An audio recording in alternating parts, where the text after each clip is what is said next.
their prescription drugs or be able to put food on the table, literally. Worried about whether their kids' schools open and be able to stay open. And if they're not open, how they can go to work if they have a job and still take care of their kids. They see the people at the very top doing better than they ever have, while they're left to wonder, who's looking out for me? That's Donald Trump's presidency. 215,000 dead because of COVID. Experts say we're likely to lose another 200,000 people in the next few months unless we take some serious action, and he doesn't know what he's doing. All because this president's only worried about one thing, the stock market. He refuses to follow the science. It's estimated that if we just wore these masks nationally, we'd save over 100,000 lives between now and the end of the year. This president knew back in January. He was briefed in detail by the intelligence community how extremely dangerous this COVID virus was, how communicable the disease was. He went in a taped interview with Bob Woodward, a leading journalist. It's on tape, been played, telling Woodward that he knew how dangerous the disease was, but did nothing. Ask yourself, why didn't he tell us? Why didn't he warn us? He said nothing. He told Woodward that he didn't want to panic the American people. That's why he said nothing. We don't panic. America doesn't panic. But Trump panicked. His reckless personal conduct since his diagnosis has been unconscionable. The longer Donald Trump is president, the more reckless he seems to get.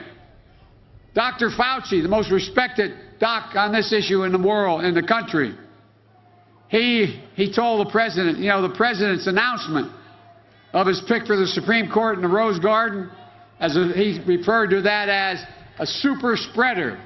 All those people that got the disease. How's he responding? Well, guess what? He's now running an ad you probably saw, a national ad quoting Dr. Fauci out of context. Way back in March, referring to public health officials, Dr. Fauci said, "I can't imagine that anybody could be doing more," end of quote. In the recent ads that's going out nationally, Trump ad quotes Dr. Fauci is saying that about him, the president. Trump and his campaign deliberately lied, making it sound like Fauci was talking about Trump.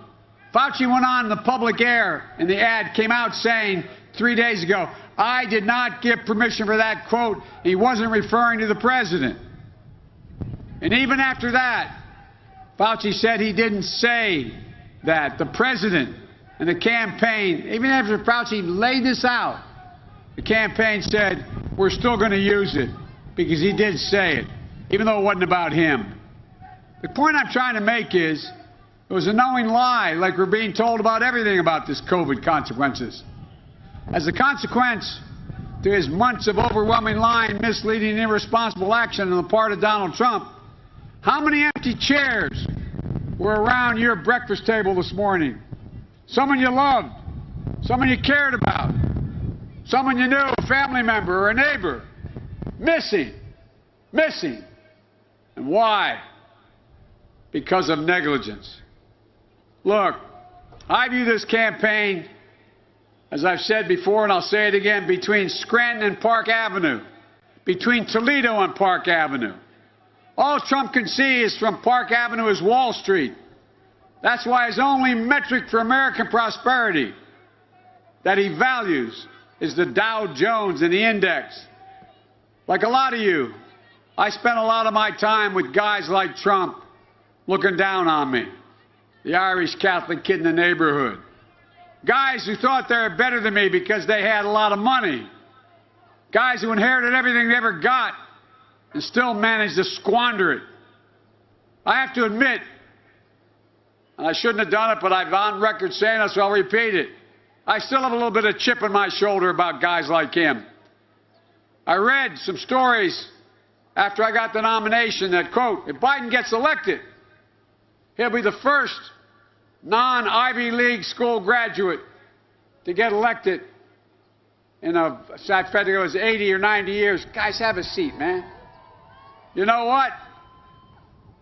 Like some state school guy went to the University of Delaware. I was proud of it. Hard to get there, hard to get through in terms of money. But folks, since when can someone who went to a state university not be qualified to be president? Folks, I know what it takes to be president. I sat next to a man for 8 years watching and participating.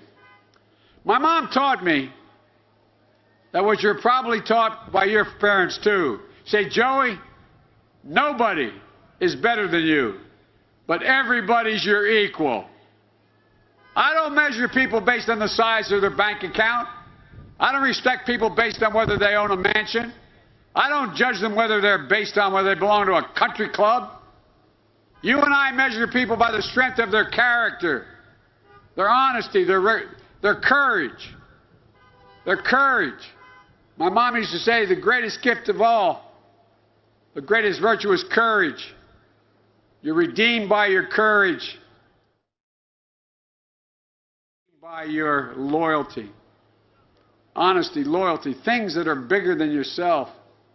They're the neighborhoods we were raised in. It's all about family, decency, honor, opportunity. These are the values I learned growing up in Scranton. My guess is you learned growing up in Toledo, wherever you grew up. The people I grew up with in Scranton didn't have any money in stocks. In our house growing up, every penny my dad made went to paying the bills, keeping the lights on, and food on the table. Every penny our friends in Scranton made went to paying the bills and taking care of their families as well. And we looked out for our neighbors. That's why I have a different measure by which I judge the health of America's economy. I see hard-working women and men who are just trying to earn an honest living and take care of their families, just want an even shot. They're not asking for anything, they're just asking for a fair shot. And you know, given a shot, the American people have never, ever, ever, ever let their country down. Never. The other expression my dad would have, he said, when you see the abuse of power, there's only one way to respond to it, and that's with power. And the only power we have to take on corporate America is union power. That's the only power. I just think back to 2008 when Barack and I were elected and we inherited the worst recession short of a depression in history. The President put me in charge of the Recovery Act, $800 billion was needed to save our economy from going into depression. We did it with less than 0.2% waste or fraud. We're able to see to it that Ohio and other states received substantial assistance to address their economic pain and recover and rebuild, to make sure we kept teachers, firefighters, and cops, public nurses on the job. People are being laid off now because you don't have the local money to do it. So they didn't have to be fired because of lack of money. That was the federal government stepped up. And it started the longest sustained economic recovery in American history that this guy inherited and then squandered again. But you know what Mitch McConnell said recently about helping the states and cities? He said, quote, let them go bankrupt. Well, I heard that before. You heard it too. Republicans said the same thing about the automobile industry. Like I said, I come from an automobile state and an automobile man. The auto industry, supported 1 in 8 Ohioans, was on the brink. It was more than 10 years ago, but you remember it like it was yesterday. It was on the brink. But Barack and I bet on you and the American worker, and it paid off. I argued that the American worker was the finest auto worker in the world. Management screwed it up. You didn't. You didn't make the mistake. And by the way, it all got paid back, but guess who made the greatest sacrifices? Auto workers. You made the sacrifices to get it back. So it's over the many objections of many that we stepped in and rescued the automobile industry. General Motors and Chrysler, saving 1 million jobs. And then what happened when Donald Trump came to office? Remember what Trump said in 2017 in Lordstown? He said, don't move. Quote, don't move, don't sell your house. But Lordstown shut down on Trump's watch. And after a decade in Cleveland, after the debate in Cleveland, I met with an elementary school teacher from Lordstown. Her husband was there as well, one of the workers who lost his job in Lordstown. He had to accept a transfer to a plant in Kentucky 8 hours away, one way, to maintain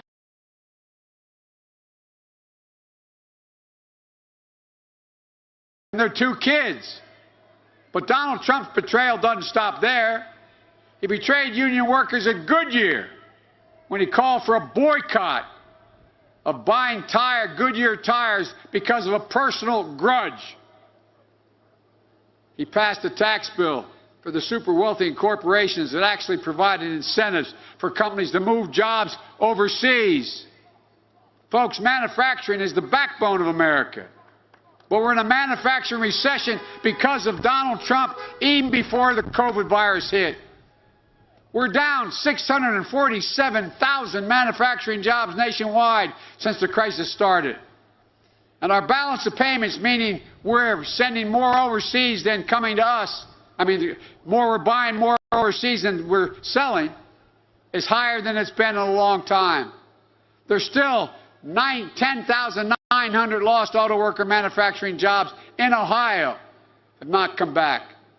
The Trump presidency will be the first presidency since Herbert Hoover over 90 years ago, first president of modern history, to leave office with fewer jobs than he had when he came to office. Donald Trump's only plan is more tax cuts for the wealthy. Most of you, if you still have a job, paid more than he paid last year in taxes. $750? Come on. The system's rigged. We're going to change it. $30 billion, a new proposal, just for the gains of the 100 richest billionaires in America. $30 billion. Hear me? They made $30 billion alone in this year, while the rest of the people are getting killed. In the middle of this pandemic, why do Republicans have time to hold a hearing on the Supreme Court instead of providing a significant economic need for localities? I'll tell you why. It's about finally getting his wish to wipe out the Affordable Health Care Act. Because their nominee has said in the past that the law should be struck down. His relentless effort to eliminate the Affordable Care Act provided health care coverage for 20 million people who didn't have it. Protections for well over 100 million people with pre-existing conditions. You know, and we've seen his pledge, quote, to terminate the tax dedicated to financing Social Security. Marcy and I were talking about that. You know what the actuary at the Social Security Department said? If it goes through, this tax he's talking about cut for the Social Security, it will actually bankrupt Social Security by the middle of 2023. Go home and tell your parents that. Not once has President Trump called for a high-level meeting between Democrats and Republicans in the White House. This is going on now. The House already passed, back in the beginning of the summer, this position to be able to reconcile people who are in real trouble, get help to states like we did. He hadn't once called a meeting between Democrats and Republicans to deliver the new COVID relief package for working families and small businesses that are going bankrupt. He spent too much time in the bunker of his golf course or in the bunker of the White House than he was willing to actually sit to try to work something out. Check it out. First president I can ever remember in the middle of a national economic crisis did not try to call the parties together. He turned his back on you. I promise you I will never do that. Folks, that's why my Build Back Better plan is built around a simple concept. It's time to reward work, not wealth. Work. I mean it. An independent analysis by a big Wall Street firm called Moody's, not a Democratic think tank. They did an analysis of my economic plan to revive this country and an analysis of his. Here's what they concluded: that my plan will create 18.6 million jobs in the next 4 years, 7 million more than the president's economic plan. It would generate economic growth of an additional $1 trillion more than the president's plan. Look, what these guys don't get is when you do well, when my family does well, everybody does better. Everybody does better. That's the God's truth. Here's how my plan works. I'm not going to raise taxes on anyone who makes less than $400,000 a year. If you make more than $400,000, beep your horn because you're going to get a tax raise. Well, I'm going to raise your tax slightly if you're making over $400,000. But look, you're not going to pay a penny more. In fact, tens of millions of middle-class families are going to get a tax cut when they need it most. And raising their kids, trying to get affordable health care, buying their first home, or saving for retirement. But I'm going to ask big corporations and the super wealthy just to begin to start to pay their fair share. I'm going to raise back the tax cut he gave for corporate America. They were paying in the mid-30s and now paying 21%. If we just raise the tax back to what it should be, 28%, that generates over $100 billion. Hear me? That's money. $1.3 trillion. That's what it raises to help hard-working folks, to allow us to invest in working people and grow the middle class and make sure everybody comes along this time. My plan will create 1 million good-paying union jobs, manufacturing and building products and technology that we need now and in the future. We're not investing in research.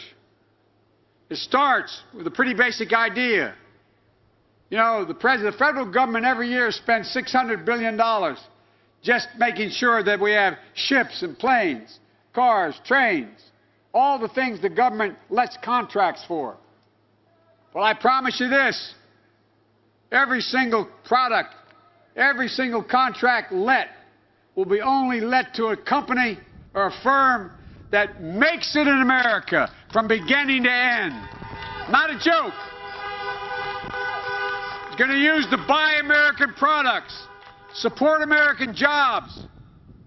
We'll invest to build more resilient infrastructure, roads, bridges, ports, 1.5 million new affordable housing units, high-speed broadband in every American household, more important than ever. We're going to rebuild crumbling schools, retrofit 4 million buildings, and weatherize 2 million homes, creating 1 million new jobs. The reason why everyone from the electrical workers and every other major union is strongly supporting this. And it's all going to be done by certified union labor. Promise. You may remember when the president put me in charge of that $800 billion, not one single contract went out that wasn't prevailing wage. Not one. So we're going to end Trump's new incentive for sending jobs abroad. That's what he's done. More jobs are going abroad now. Any company that offshores a job is going to pay a 10% penalty. Any company that brings back a job or reopens a closed factory like a manufacturing plant, they'll get a 10% credit for their investment.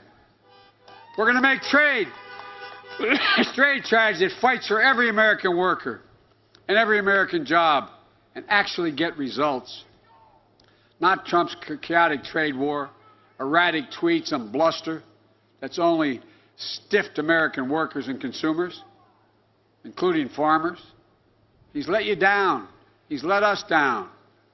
I promise you, I will stand up to China's trade abuses and I will invest in the American worker because I know nobody can outcompete an American worker when they've gotten a fair shot.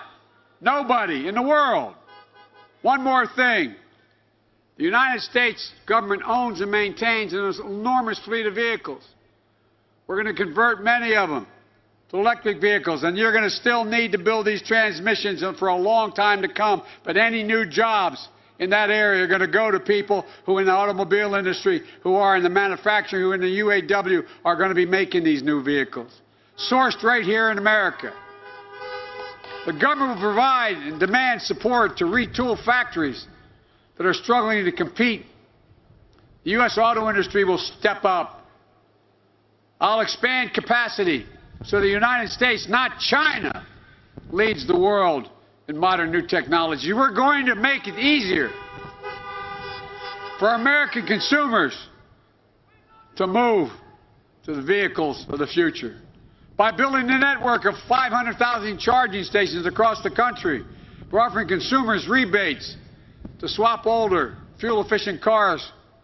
We're going to move in a direction that technology is taking us and making sure the UAW leads the way in how we do it.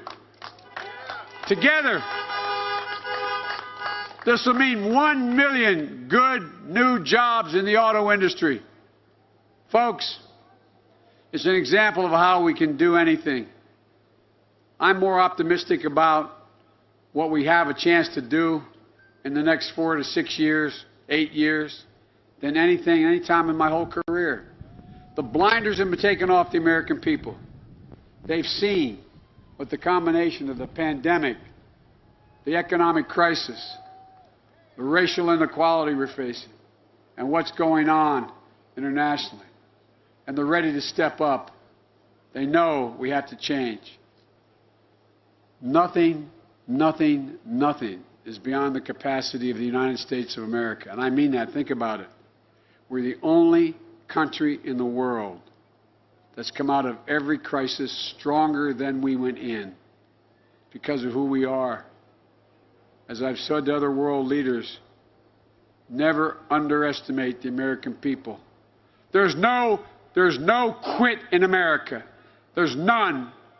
In America, we can do anything that we need to do if we can do it together. Nothing can stop us. You know, we have to come together. That's why I'm running. I'm running as a proud Democrat for the Senate. When I ran as a proud Democrat for Vice President. And I'm running as a proud Democrat for President. But I promise you this. I will govern as an American president. I'll govern for everyone who voted for me as well as against me. We can be better than what we've seen. We can be what we are at our best. The United States of America. So vote. Vote. Visit iwill.com/Ohio. God bless you. God bless the auto workers. Joe Biden wrapping up there in Toledo, Ohio. It should be notable that he started off this week in Ohio, battleground state there, but doing the speech without a mask. All last week he was doing speeches in front of the podium with a mask on, and now it is off. Now there you go. Looks like he wants to try to get another word in. He'd say to me, Joey, my grandpa would say, Joey, keep the faith. And my grandmother, when she was alive, she'd, no, Joey, spread it. Go spread the faith. Let's win this thing. Okay, and amped up Joe Biden there at the end. Let's show you the markets right now. 308 points in the green. News Now from Fox continues. All right, folks, we're going to keep you in Ohio because it obviously is a battleground state. Not only Joe Biden there today, but Vice President Mike Pence doing a rally. Let's listen. It's on, Ohio, and the road to victory runs right through the Buckeye State.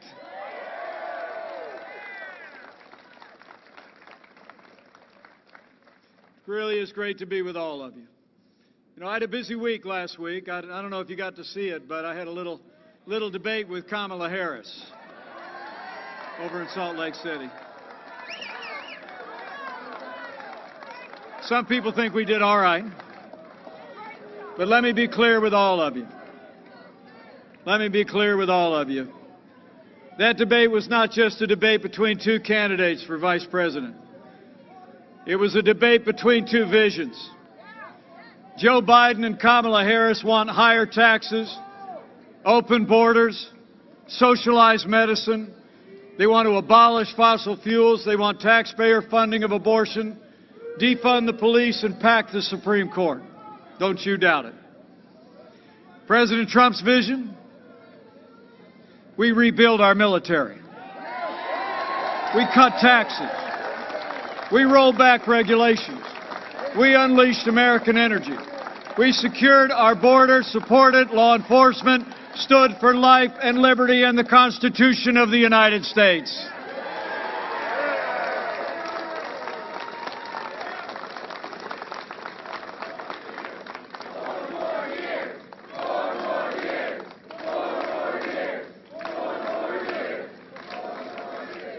And everything we've done obviously got them a little bit worked up.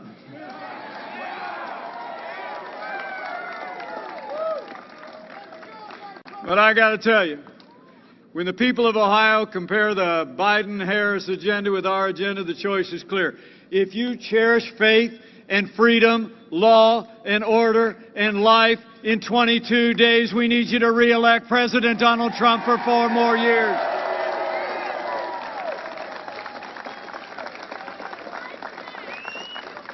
It's true. You know, 4 years ago, we inherited a military that's been hollowed out by devastating budget cuts. An economy that was struggling to break out of the slowest recovery since the Great Depression.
Boy, is it good to be back in the heartland.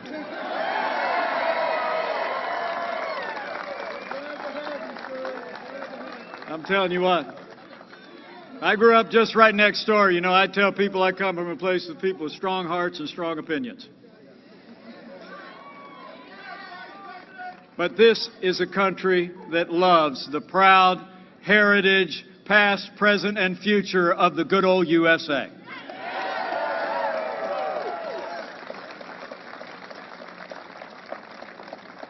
Now, like I started to say,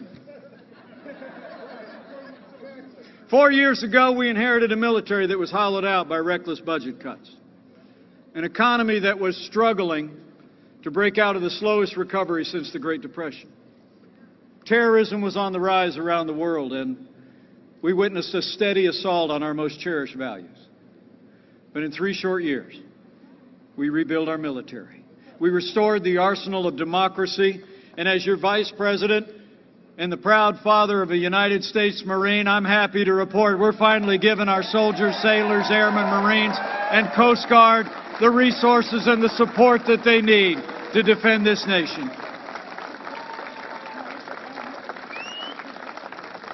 I mean, did you know when we took office, there was a large number of aircraft in the Air Force that were kept on the ground to be used as spare parts to keep other aircraft in the air. But thanks to President Donald Trump, those days are over. President Trump has signed the largest increase in our national defense since the days of Ronald Reagan. We've stood with those who serve and their families. And we've stood with all of you who wore the uniform of the United States of America. You know, when Joe Biden was Vice President, America saw years of heartbreaking scandal at the VA that shocked the conscience of the nation.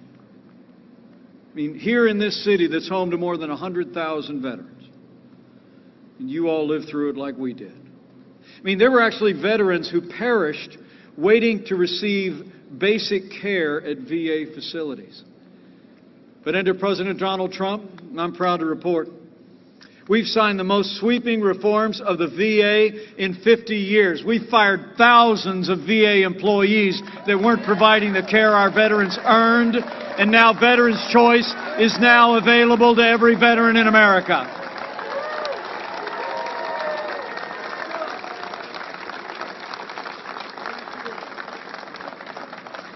In fact, if you're able to stand, please do. Otherwise, raise your hand. If you wore the uniform of the United States, would you just put your hand in the air and give us a chance to thank you one more time for your service to America?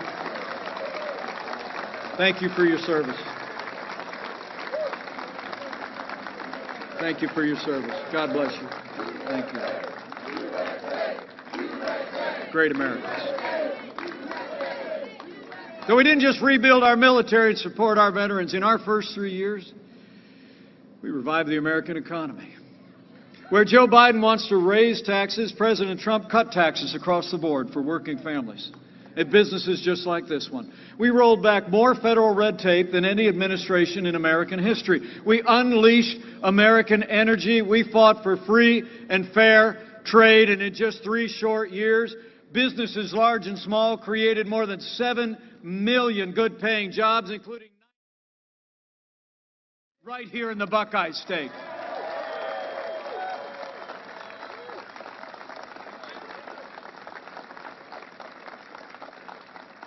And a good example is right here at Savco & Sons. I was talking to the family on my way in. They told me after President Trump's tax cuts, the Savcos bought 70 new pieces of equipment and trucks. Some of them are right around us here.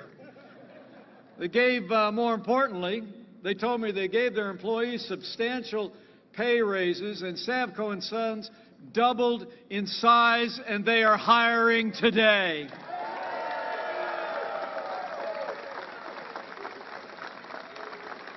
What a great family and a great company. You know, it's amazing to think this company started like so many other great American companies began. With Marty's dad, his mom, and a wheelbarrow. He was an Army veteran who'd just come back from World War II, the son of an immigrant, a coal miner, who literally walked to Columbus from the mines of western Pennsylvania. Nick Savo built everything that matters. A family, a business, and a good name. He lived the American dream. But today we're joined by a woman without whom none of that would have been possible. She's the daughter of an Italian immigrant. She helped lead this company for decades. She's a former Democrat who's now supporting President Donald Trump, 97 years young. Would you join me in welcoming Gilda Savco, the matriarch of Savco & Sons. Thank you, Gilda. Thank you, Gilda.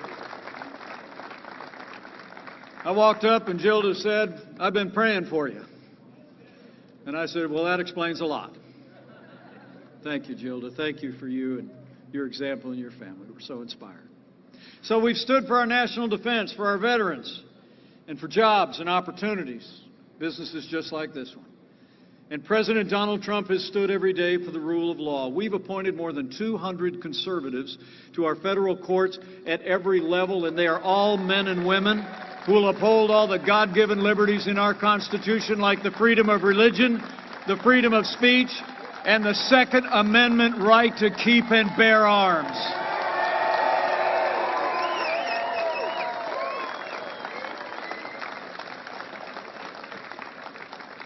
Now, last month, we rightly paused as a nation to honor the life and service of the late Justice Ruth Bader Ginsburg. But when the memorials were over, President Donald Trump fulfilled his duty under the Constitution, and he nominated an extraordinary, principled, conservative woman to the Supreme Court of the United States, Judge Amy Coney Barrett.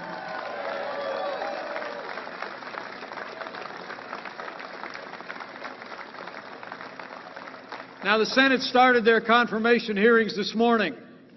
All the senators were doing their opening remarks. Questioning will probably start tomorrow. The President said, Democrats on the Judicial Committee need to give Judge Barrett a respectful and dignified hearing this time. But we have reason to be concerned. You all remember the attacks on Judge Barrett's faith when she was confirmed to the Court of Appeals just 2 years ago. Democrats and their Hollywood friends have already started to attack Judge Amy Coney Barrett's Christian faith as well, this time around. You know, back then, one Democrat questioned her qualifications because he called her, quote, an Orthodox Catholic. Joe Biden's running mate, Kamala Harris, actually attacked another one of our nominees to the federal courts because he was a member of the Catholic Knights of Columbus. And the ranking Democrat on the Judiciary Committee said Judge Barrett's Catholic faith was of concern and said, quote, the dogma lives loudly within you. Well, I got news for the Democrats and their friends in Hollywood. That dogma lives loudly in me. That dogma lives loudly in you. And the right to live, to work, to worship according to the dictates of our faith and conscience lives in the Constitution of the United States of America.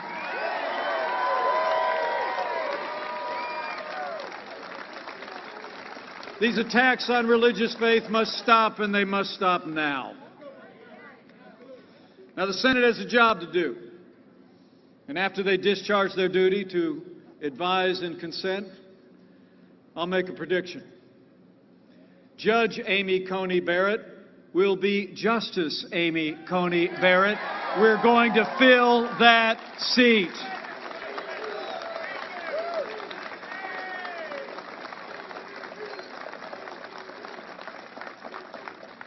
Speaking of the Supreme Court, the American people also deserve to know that Democrats are actually talking about adding seats to the Supreme Court. It's called packing the court if they win this election.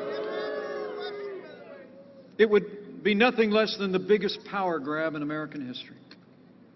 They want to pack the court with liberal judges. They want to tear down more than a century and a half of judicial independence in this country. After 150 years, with 9 seats on the Supreme Court of the United States, Democrats in Washington are talking about packing the court. And Joe Biden and Kamala Harris won't tell the American people what they're going to do. Joe Biden refused to answer the question during the presidential debate. You might have seen Kamala Harris refuse to answer the question when I posed it to her during the vice presidential debate. And last Friday, Joe Biden was asked if voters deserved to know if he plans to pack the court, and Joe Biden said, quote, no, they don't. Well, Joe, yes, they do. The American people deserve a straight answer, and Joe Biden and Kamala Harris need to come clean with the American people and come clean right now. When you're running for the highest court in the land, the American people deserve to know whether you're going to respect the highest court in the land. You know, the truth is there's only one explanation why they won't answer the question. Joe Biden and Kamala Harris want to pack the Supreme Court. But we're not going to let it happen. We're going to re-elect President Donald Trump for 4 more years in the White House. And we're going to preserve an independent judiciary for generations to come. So we've stood for the rule of law and an independent judiciary. And every single day, President Donald Trump has stood with the men and women who serve on the thin blue line of law enforcement, and we always will. Let's hear it for all those in law enforcement who are with us here today.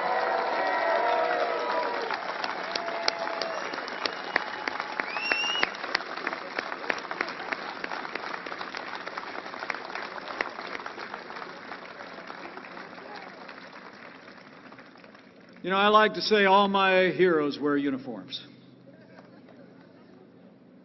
Whether it's those of you who've worn the uniform of the United States or those of you who put on the uniform of law enforcement. I have to tell you, since I was a little boy, we'd go up to Chicago, we'd visit my grandparents, and we were there with my uncle, who was a Chicago police officer for 25 years. He'd come out in the morning, dressed in that uniform, sidearm strapped to his belt. Me and my three brothers had just looked at him in awe. I think you all know. The men and women who serve in law enforcement in this country are the best people in America, and they deserve the respect of every American every day. Thank you for your service.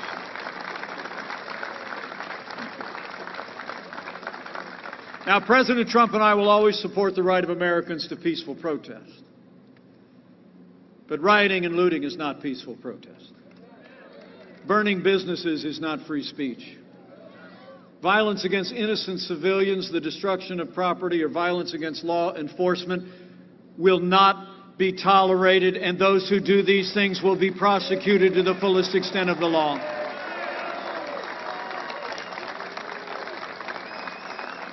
Now, for months, all Joe Biden talked about was peaceful protesters. Remember? All summer long. As the American people literally watched businesses in their communities burned to the ground. I was in Minneapolis not long ago. I traveled with Flora Westbrook, a wonderful African-American business owner, who told me of that night, just a few days after the killing of George Floyd, that she watched violent protesters come closer and closer and closer to her business. A business that she built, a little salon, 35 years ago. And they burned her out. And I stood alongside what remains of her business just a few short weeks ago. And I told Flora, from the heart of this president and the heart of the American people, we're going to rebuild that business. We're going to rebuild that community, bigger and better than ever before. Flora and all those like her who've been victimized by these violent protesters and rioters. But the truth is, Joe Biden would double down on the very policies that are leading to violence in our cities. I mean, when you start to withdraw support for those who protect and serve, you only embolden those who would do harm to our communities and our families. Now, Joe Biden explains it all by saying that America is, in his words, systemically racist. And that police, as he said, and his running mate said last week, that police have a, quote, implicit bias against minorities. When Joe Biden was asked if he'd support cutting funding to law enforcement, he said, yes, absolutely. But let me make you a promise. Under President Donald Trump, we're going to back the blue. We're not going to defund the police. Not now, not ever.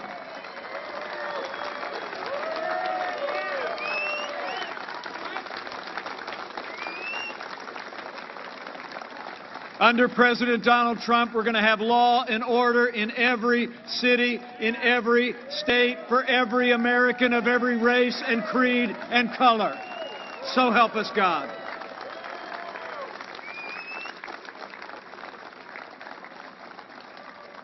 You know, the President and I know what you know. We don't have to choose between supporting law enforcement and supporting our African American neighbors and families.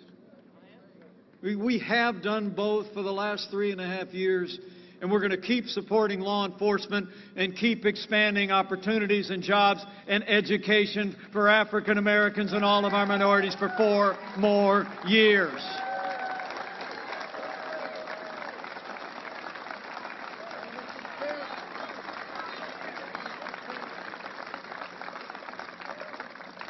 So we've stood for the rule of law, for law and order, and all the values that have made this country great. And I can't tell you how proud I am to be Vice President to a president who stands without apology for the sanctity of human life.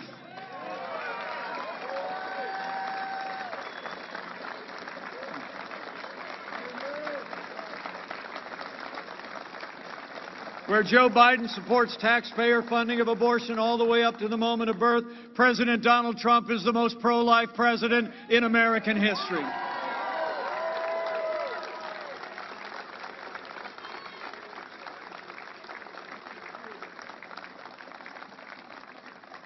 So we've rebuilt our military, revived our economy, stood for law and order, liberties, and life.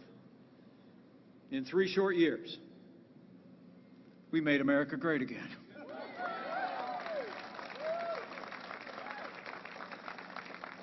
And none of that would have been possible without the strong support of our allies in Congress. That's why we need to send Congressman Troy Balderson back to a new Republican majority that retires Nancy Pelosi once and for all.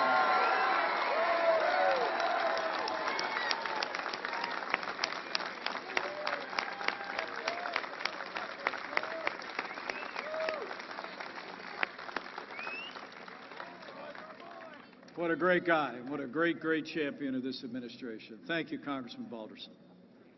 So we made great progress in our first 3 years. And then the coronavirus struck from China. But I'm here to tell you, when there were just 5 cases of the coronavirus in the United States, President Trump did what no other American president had ever done. He suspended all travel from China, the second largest economy in the world. Now, Joe Biden said that was, quote, hysterical, xenophobic.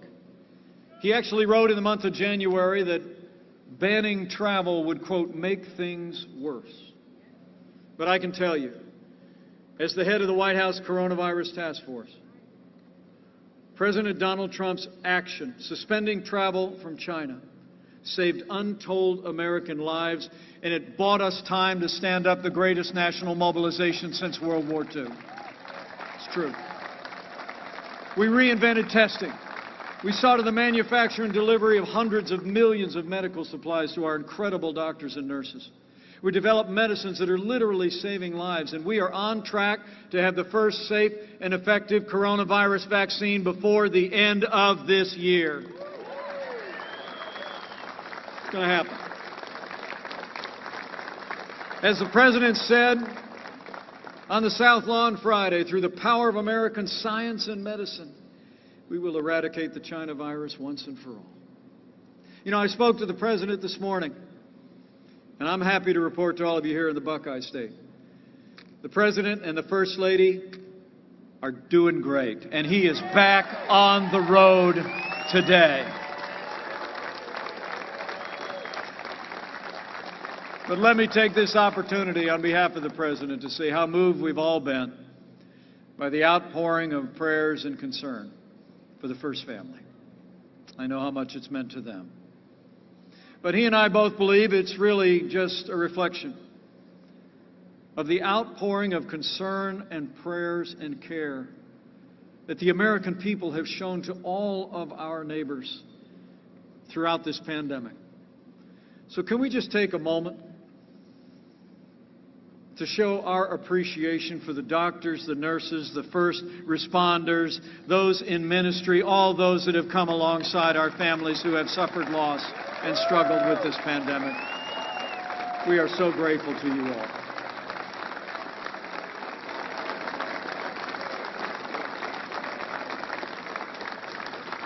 Thank you so much.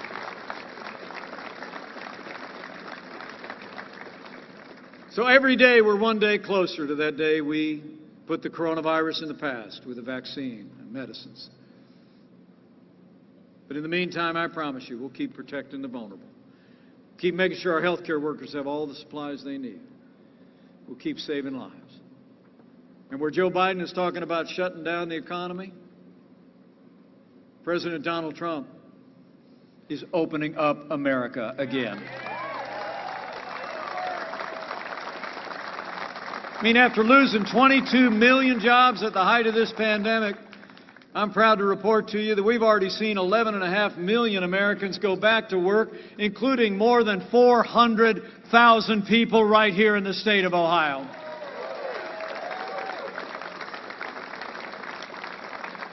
We're not just opening up America, we're opening up America's schools.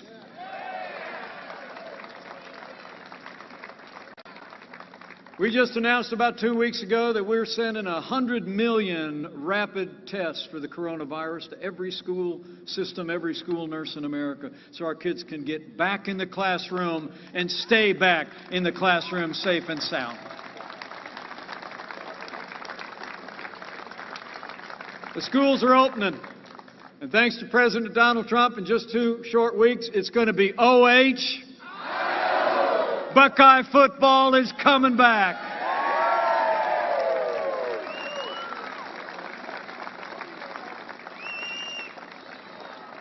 How good is that?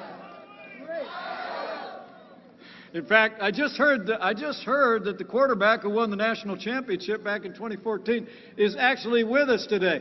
Cardale Jones, where are you? Let's hear it for Cardale Jones. OH.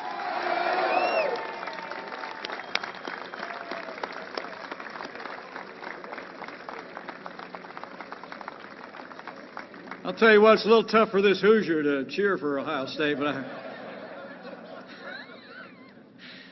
I know how excited you all are. We are too. So we've gone through a time of testing. But you all are here today because 3 weeks from tomorrow, we're coming to a time for choosing. The choice in this election has never been clearer.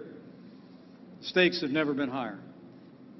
It's amazing to think in the middle of a global pandemic, Joe Biden wants to raise taxes by $4 trillion. President Trump, we not only cut taxes across the board, in our first 4 years, we're going to keep cutting middle-class taxes for 4 more years. Joe Biden wants to bury our economy under an avalanche of regulation. He had to be reminded in that presidential debate that he supports the Green New Deal. He wants to put us back in that Paris Climate Accord. President Trump, he unleashed American energy. We've stood with coal miners in eastern Ohio, and now America's a net exporter of energy for the first time in 70 years.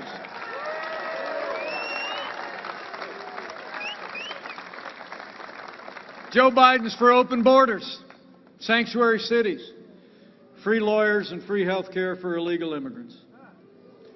President Trump, he's made record investments in border security. We've already built more than 300 miles of that border wall on the southern border of the United States, and with 4 more years, we're going to fix this broken immigration system once and for all.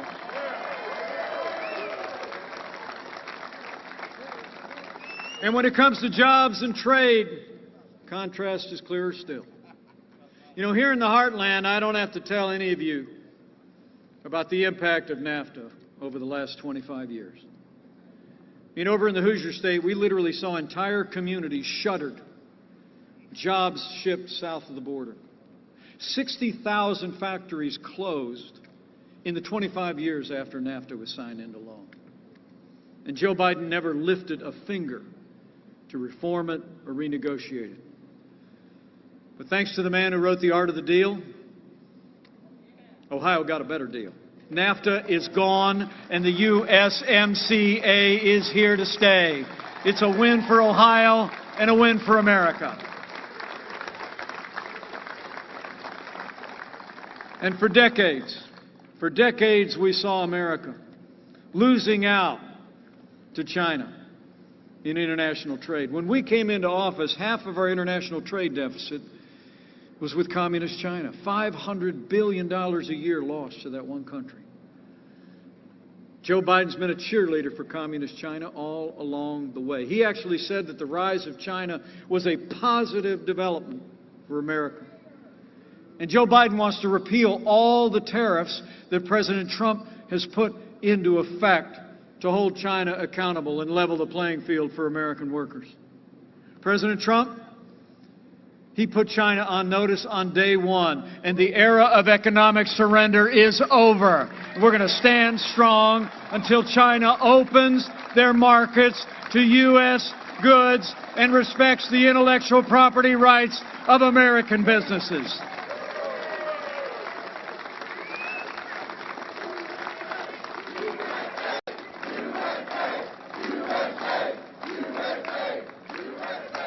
So we've stood strong for security, prosperity, free market principles, and putting America first. And as President Trump said at Mount Rushmore, we've also stood against those who would, in his words, wipe out our history, defame our heroes, and erase our values. But the truth is, Joe Biden and today's Democratic Party have been giving in to the most radical voices in this country. Voices that want to cancel our culture and erase our history. On this Columbus Day, we should remember that day earlier this year when radicals toppled the Christopher Columbus statue in Baltimore's Inner Harbor, beheaded the statue of the great explorer in Boston, and here in Columbus, Ohio, last summer in the dead of night, your Democrat mayor took down the statue of Christopher Columbus outside City Hall. And he did that despite the fact that proud Italian-American families like the Savco family actually paid to import that statue from Italy 65 years ago.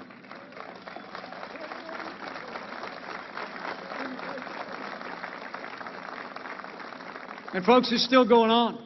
I don't know if you saw in the news this morning, but last night, violent protesters in Portland tore down statues of Abraham Lincoln and Teddy Roosevelt. You know, the truth is, as the President has said, today the radical left is determined to tear down every statue, symbol, and memory of our national heritage. But the American people are strong and proud.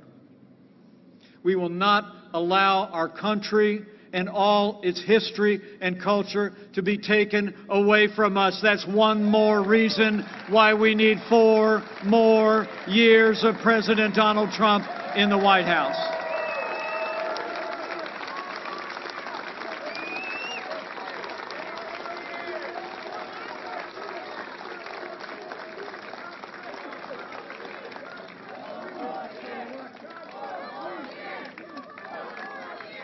You know, when you look at their agenda, tearing down our economy, tearing down our institutions, tearing down our history, it's clear. Joe Biden would be nothing more than a Trojan horse for the radical left.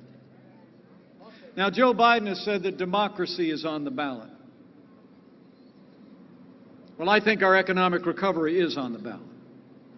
Law and order are on the ballot. But there are also things far more foundational to our country that are on the ballot as well.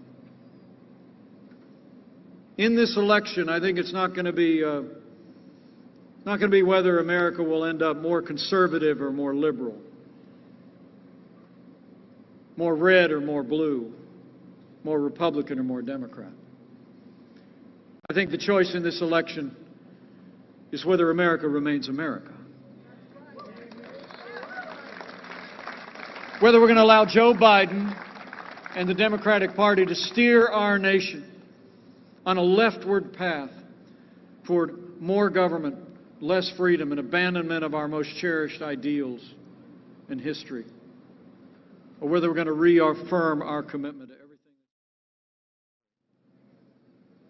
So I want to say to each and every one of you here, 3 weeks and 1 day away from Election Day, for our freedom and all the ideals that have made this nation exceptional and great, we need to decide right here and right now that Joe Biden will never be President of the United States of America. We're going to re-elect President Donald Trump for 4 more years.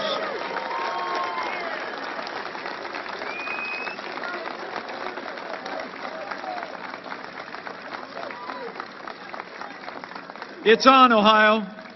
It's going to take all of us. Ohio always looms large in presidential elections, all throughout our history. And that's just as true today. So we need you to tell your neighbors and friends. Just say, hey, I was over at Savco and Sons the other day. I ran into Mike. And he was telling me we need 4 more years. And if they say to you, what's that mean? Say, well, 4 more years means more jobs. 4 more years means more judges. 4 more years means more support for our troops and our police. And you tell them I said it's going to take at least 4 more years to drain that swamp.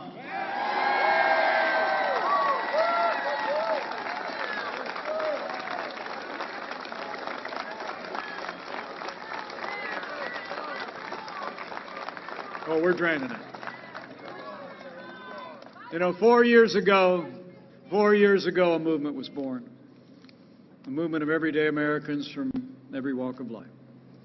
Here in Ohio, you believed we could be strong again. You believed we could be prosperous again.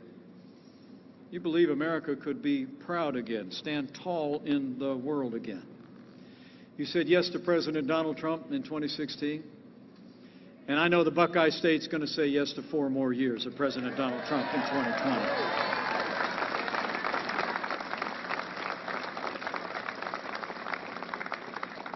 You know, I've really only known this president for about 4 years. We'd met each other a couple of times along the way, but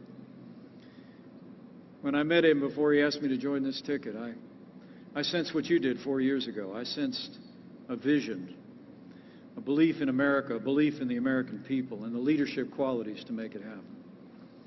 I joined that ticket in a heartbeat. And, you know, some people think we're kind of different.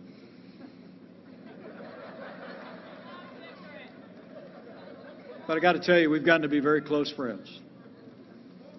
And it's the greatest honor of my life to be Vice President to President Donald Trump.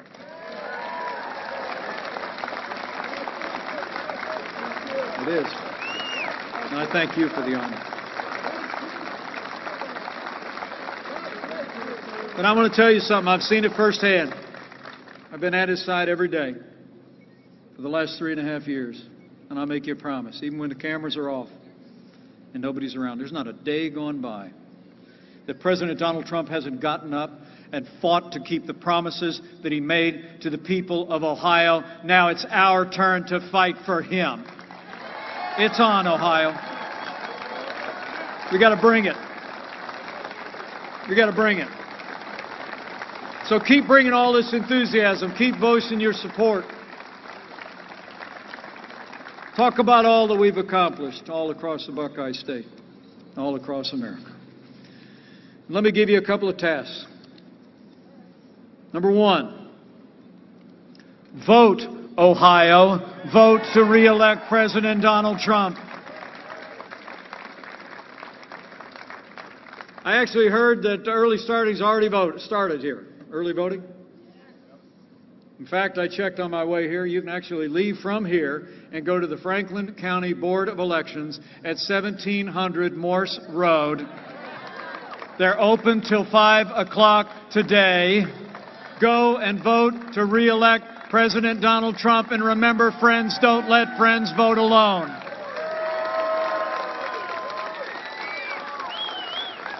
Bring a friend.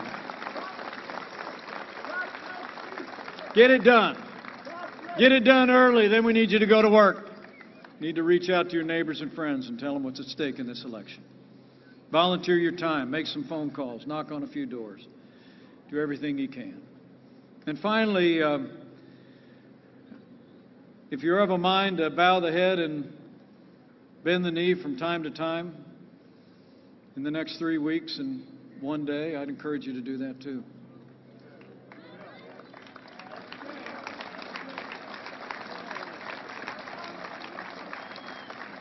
You know, in all of my travels over the last 4 years, I'm convinced of 2 things. America is a freedom-loving nation. And America is a nation of faith. It truly is. And so in these challenging times where that little girl that asked the question at the end of the vice presidential debate, where you turn on the television and it seems like there's more that divides us than unites us in this country, I'll always believe that there's a wellspring of support that unites us in America far beyond anything that could divide us.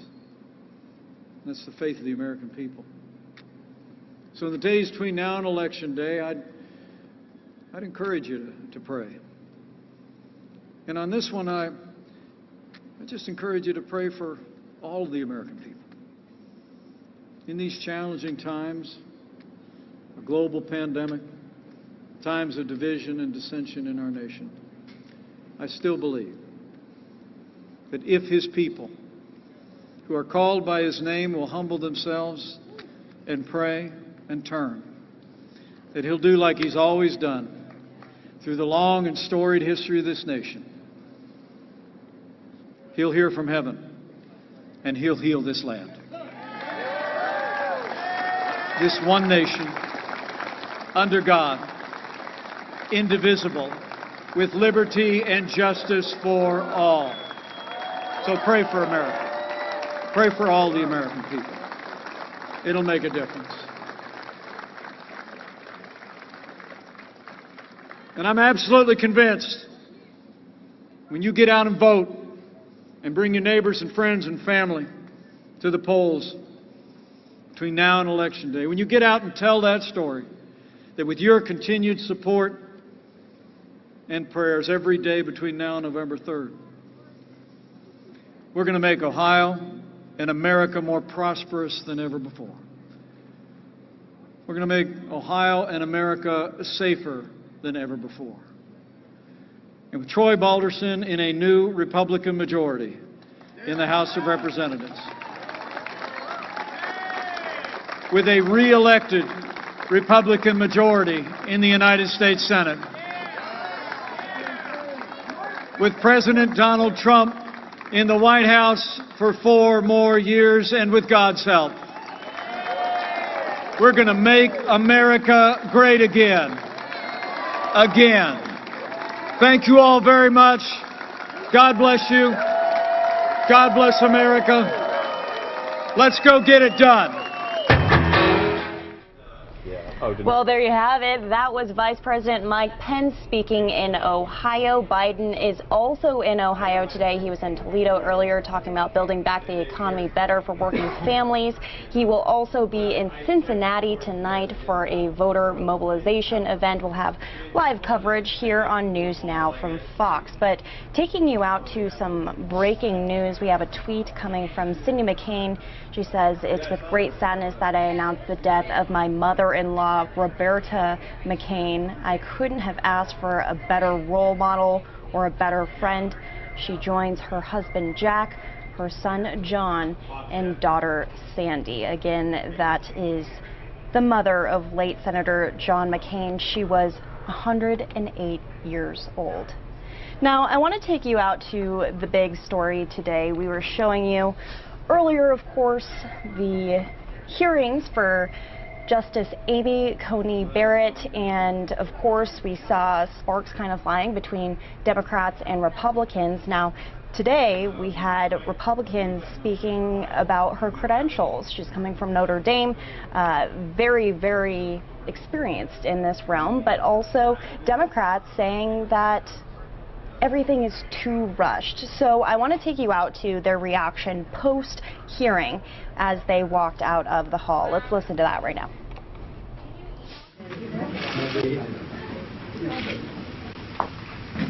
Short to tall. Tall guys in back.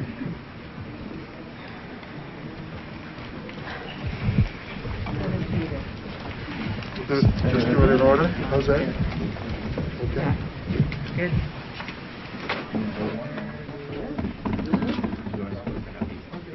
Thank you. I'll try to spread out a little bit.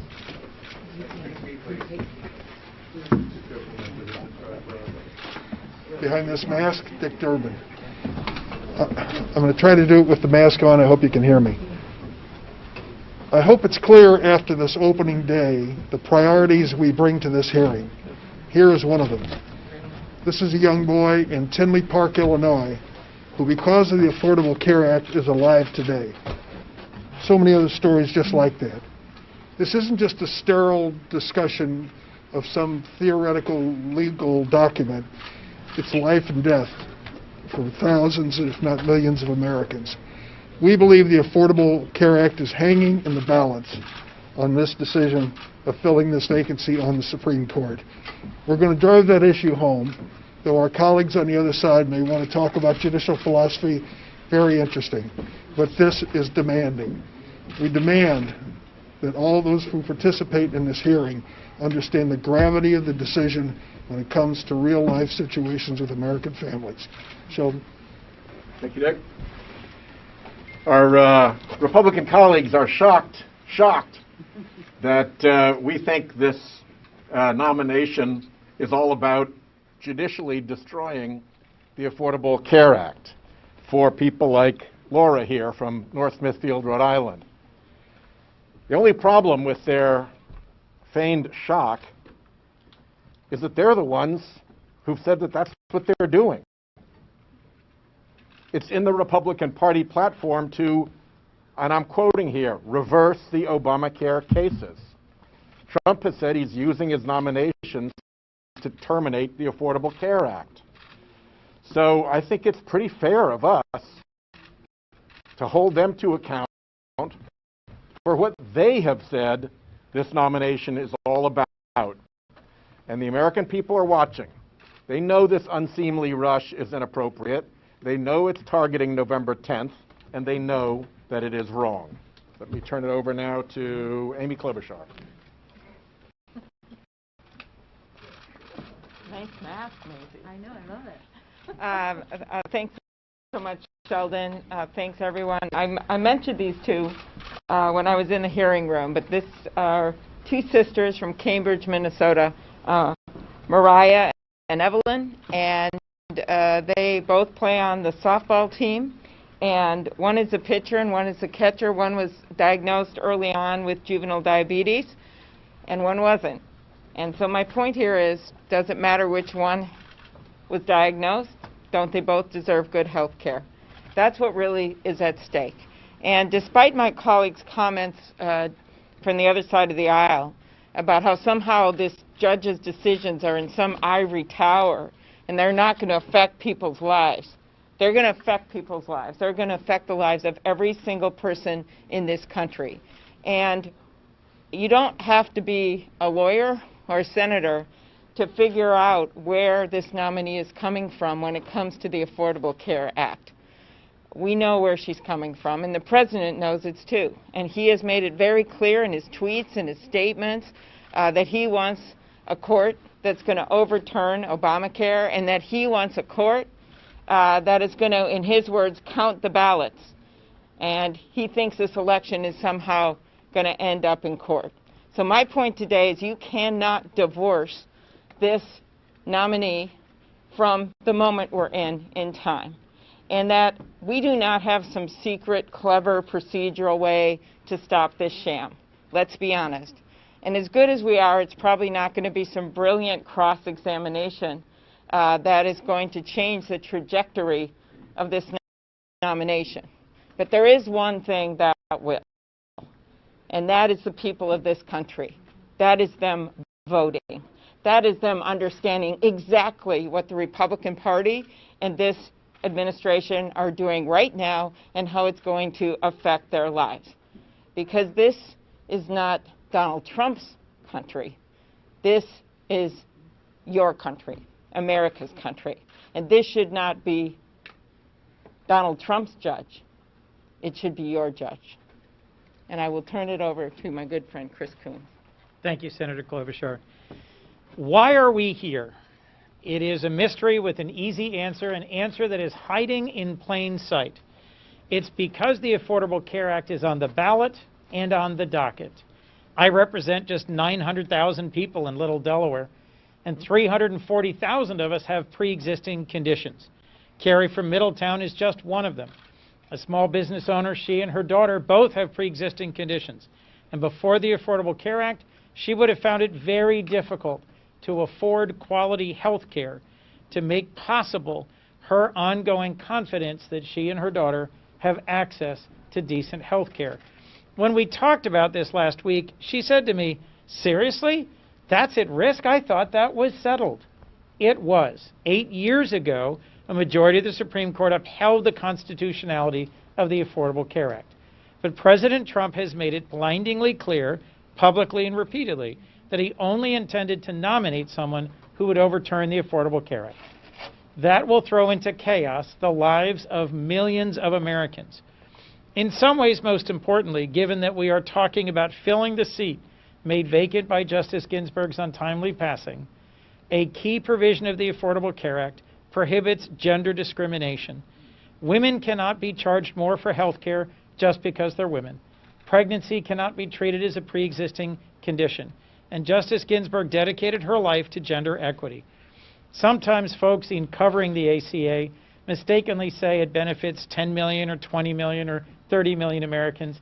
It benefits a majority of all Americans, those with pre-existing conditions and those whose pre-existing condition is being female. We should not turn away from a focus on protecting the health care of a majority of Americans in the middle of a pandemic. So much more than that is at stake in this confirmation, which we will lay out in the next 2 days, but this is the most pressing and most important thing in the middle of a pandemic. Let me now turn it over to my friend and colleague, Senator Blumenthal of Connecticut. Thanks, Senator Coons. They say they have the votes. They say they have the votes.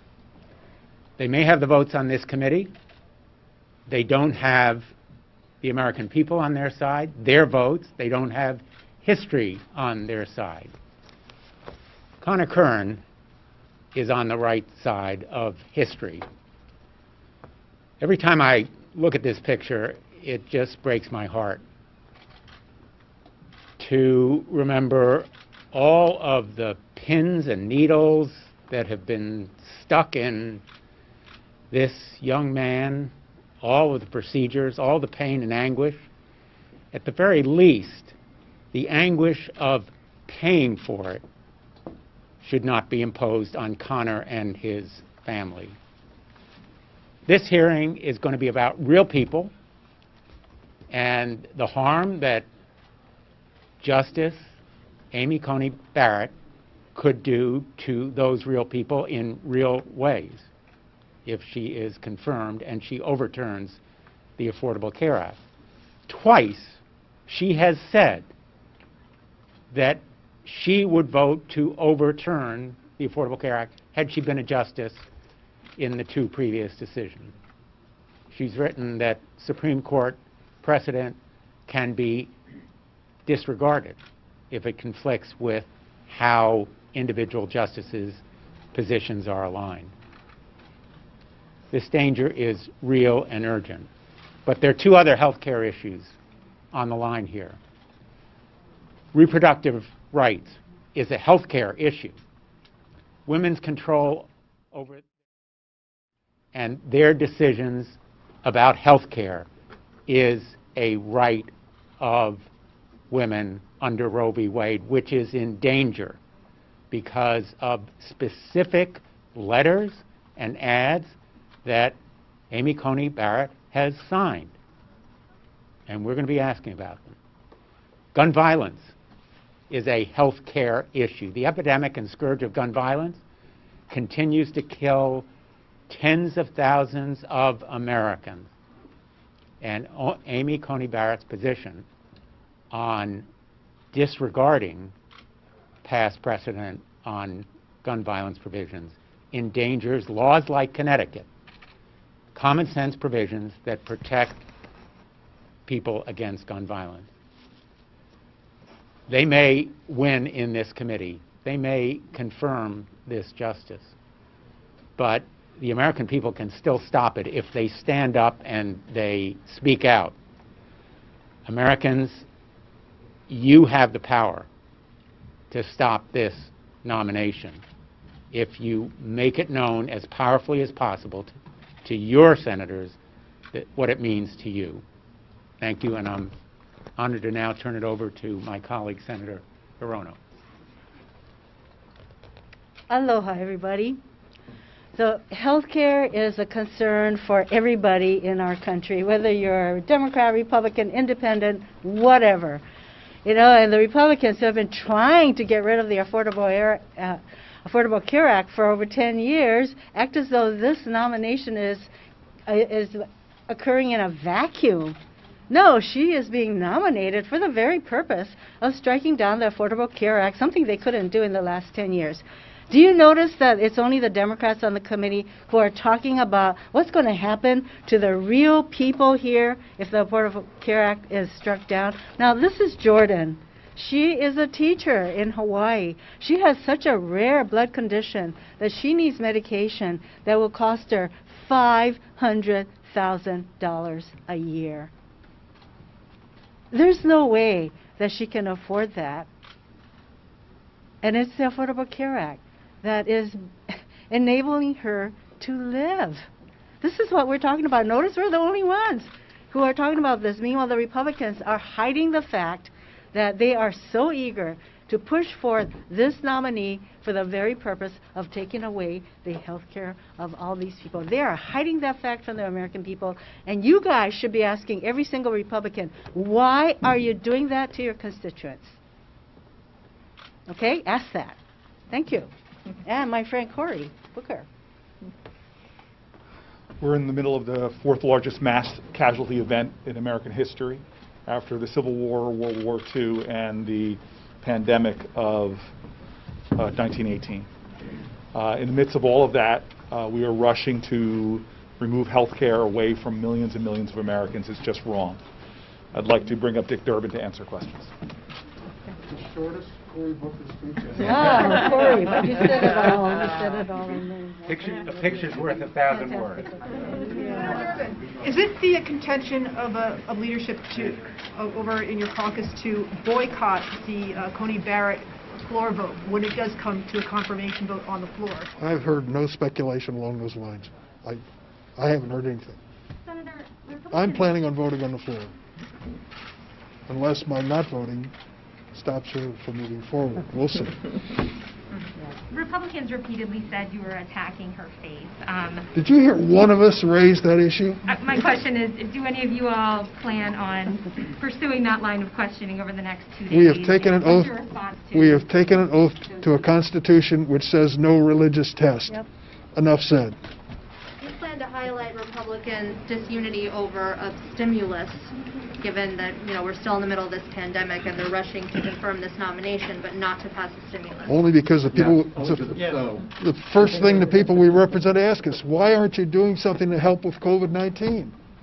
The opening I made in my comments was, I get more questions than anything else about why aren't you giving another round of stimulus relief rather than doing. Could I add one thing here? Is that 74% of Americans in a recent NBC poll said we should be doing that our Republican colleagues who run the Senate should be leading on COVID relief instead of having this hearing. Americans are with us on this. And I would add one thing that I didn't get to say at the hearing. We just heard the head of the Federal Reserve say that it would be tragic if we didn't get something passed to help the economy. That is the Trump-appointed head of the Federal Reserve. We know what we should be doing. We're just asking our colleagues, instead of engaging in this sham of a hearing, that they should be helping the American people. No one knows it better than me. When my husband had this and was really sick with pneumonia in the hospital, my dad got it in assisted living. And we have multiple examples all over this country with over 210,000 people dead. Over 7 million people have gotten this disease. Schools open and closed and open and closed. Moms having kids trying to learn the mute button at age 6. Maybe it's time to help the American people instead of jamming through their nominee who they want on there, and we know this from what Donald Trump has said, to overturn the Affordable Care Act. And 55,000 more Americans will die before the end of the year. 55,000 more Americans will be dead because of Donald Trump's ineptitude and incompetence and our Republican colleagues blocking action here. Senator Durbin. as a group, you guys were quite disciplined and unified. Pretty surprising, yeah. Yes, exactly. How'd you do it, and do you think it was effective to stay focused on ACA and not focus on religion and other things? There's an old cliche, there's nothing more powerful than an idea whose time has come. Saving the Affordable Care Act is that idea. It unites us and it unites the American people, and the Republicans on that committee and beyond are tone deaf in the middle of a pandemic to be pushing a lawsuit to eliminate health care protection. It's what we're all hearing. Yep. It's what we are all hearing. Senator Klobuchar and Senator Moreno specifically, two of the female Republican senators said that essentially accused you all of sort of a paternalistic or misogynistic attacks. They said basically, given your track record, you would think that my colleagues would jump at the opportunity to support a successful female legal superstar. That you're also suggesting that maybe only certain kinds of women would be allowed into the hearing room. Okay. If I could, I'll just Go ahead, go Amy, first. you go Here, first. we'll go And then I'll together go. here. Sure. We are proud that there are so many women that are now serving in the U.S. Senate, and we are proud that more and more women are achieving positions of power. But that doesn't mean that we have to agree with every woman that's nominated. Actually, I know this because I ran against a number of women for president, and we were able to handle it just fine. The point here is that we have a nominee that Donald Trump has put forward for the purpose of overturning the Affordable Care Act, something they've been trying to do time and time again in the courts, someone who has expressed views that I do not believe are consistent with where the American people are. And the final worst part of it to me is that he has done this where he clearly says he wants full 9 justices on the court, intimating that that is where this election is going to end up, to count the ballots. So many of us think there's some serious problems with having a nominee who we are waiting to see if she will recuse herself from these cases. But he is literally putting her on for that reason. That's what matters to us. And so our colleagues on the other side can do what they want to distract from the real issues for the American people. But the real issue for the American people is their rights, their health care, their health. I think it's really interesting that the Republicans decided that it's the 2 women on the committee who should raise those kinds of gender issues. It just goes to show how gender neutral we all are on our side, because we're going to hold Amy Barrett to her positions, to her articulated positions on the ACA, on Roe v. Wade, and a number of other issues. Gender has nothing to do with it. It just says to me that they feel kind of really very defensive about it, you know. And you know that they didn't even have any women on the committee until after the Kavanaugh hearings. That should tell you something. One more question, maybe? Senator Durbin, or Annie, do you really, how much of the points you all are making on health care are focused at trying to sway 2 more Republicans, and how much are focused at sort of voters and driving home your message? Well, I think it goes together. We're really calling on the American people who agree with us to reach out to these senators. And as Senator Booker said earlier, 1 Republican on the committee, 2 on the floor, and this nomination is stopped. That's what it comes down to. So, you know, we're appealing to people across America. If you agree with us on the importance of saving the Affordable Care Act, reach out to your senators. They need to hear from you. Have you had conversations with your Republican colleagues that make you think there are 2 more out there? I wish. Again, our message ends with this mask. Vote, number 1. And number 2, call the Republican senators, because we don't have some special procedural, clever way to stop this sham. It's the American people that are going to stop it. Okay. Thank you. Thanks, everybody. Thank you. All right, you're watching News Now from Fox. Again, that was Democrats reacting to day 1 of the Amy Coney Barrett hearing, which we will be carrying live here on News Now from Fox all week. We have a busy day tomorrow as well, as senators will ask Amy Coney Barrett questions all day long for hours. But right here, you're taking a look at a conference earlier today. Congresswoman Sheila Jackson Lee and George Floyd's family announced a tribute to Floyd on his birthday week this week. You're watching News Now from Fox. But I knew that Houston wanted to be part of sharing with them. It's difficult to speak about them collectively in one breath, but it is important to say that this is the week of George Floyd's birthday. I remember speaking to Felonius a couple of months ago, and we were in the middle of, it might have been the hearing on the George Floyd Justice and Policing Act. PJ, you will correct me, but it was at the time of an anniversary of the passing of your mother. And I don't think people who, let me change that. I think you understand the pain of those days that remind you of what has happened to a mother, a brother. And so in the midst of all of that, only 2 years since mother's passing, only months since George Floyd's passing, they have come to and done what probably no other family has had to deal with in the midst of their mourning.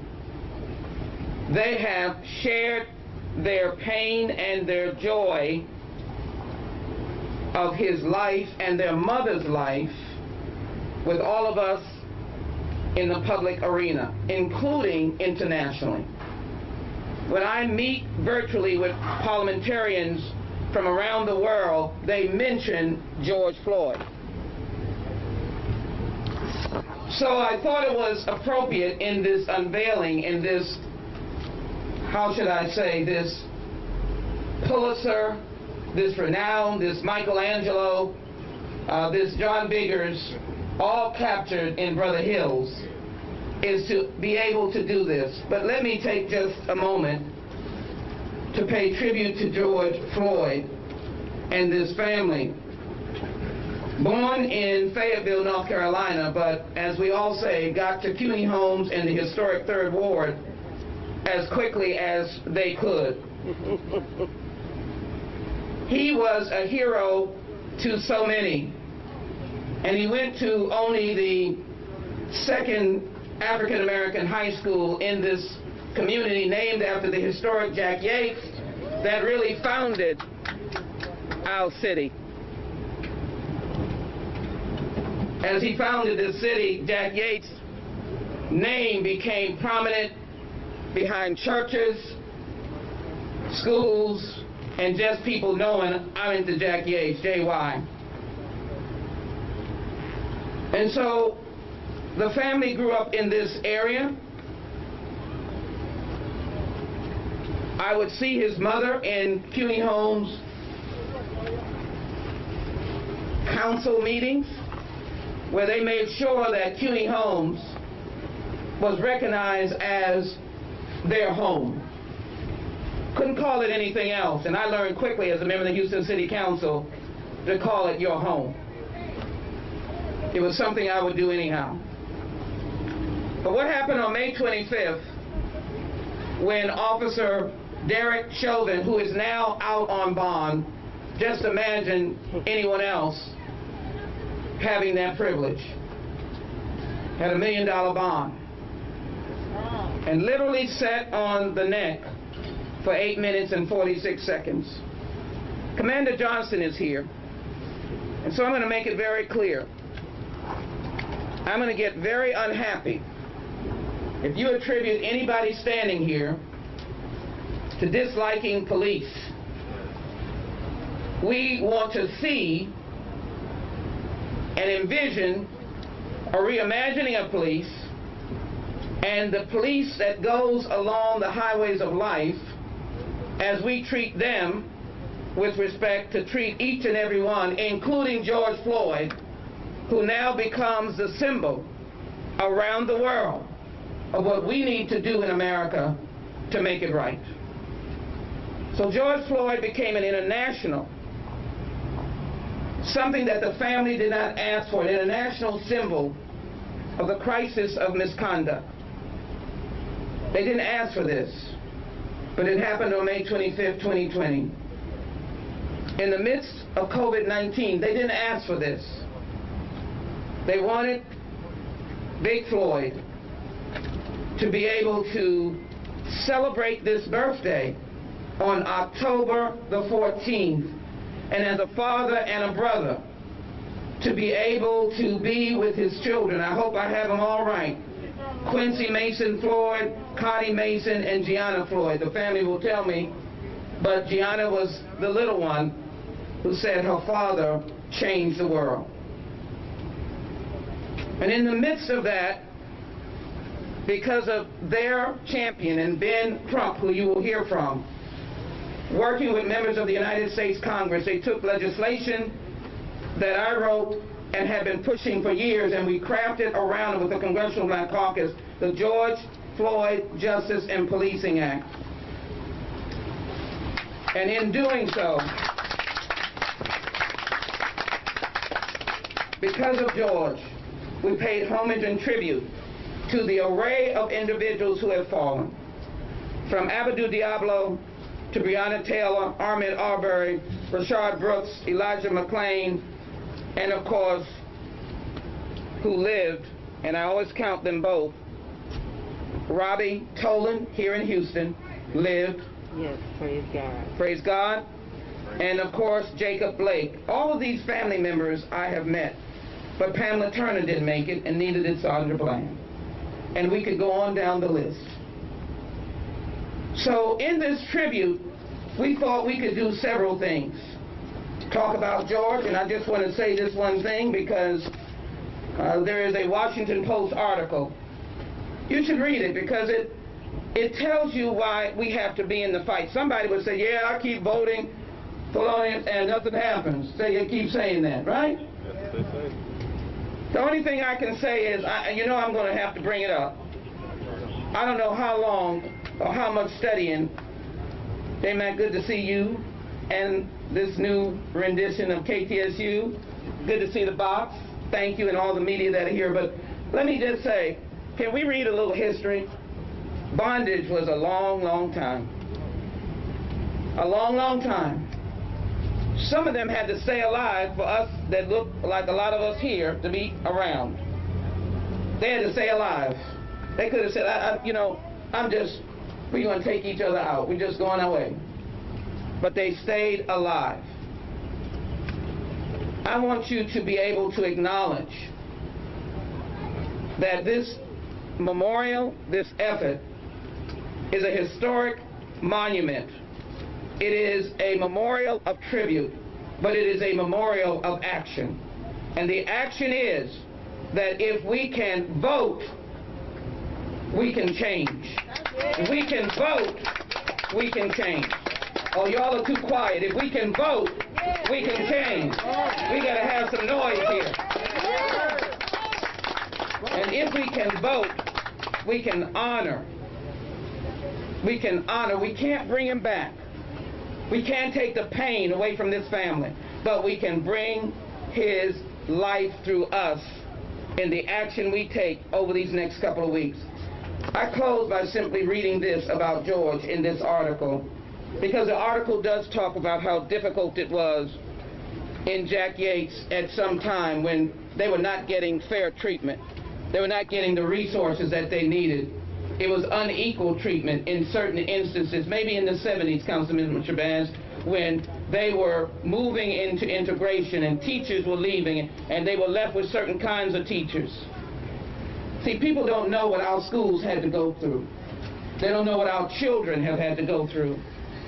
Our children are not responsible for who you send to the schools, or the money that you give to the schools, or the unequal dollars that you give. But I tell you, you give them half a chance, they can dunk that ball, they can set a record making touchdowns, they can play that golf course, they can hit that ball and make it a home run. I never give up on our children. And so I want to read this.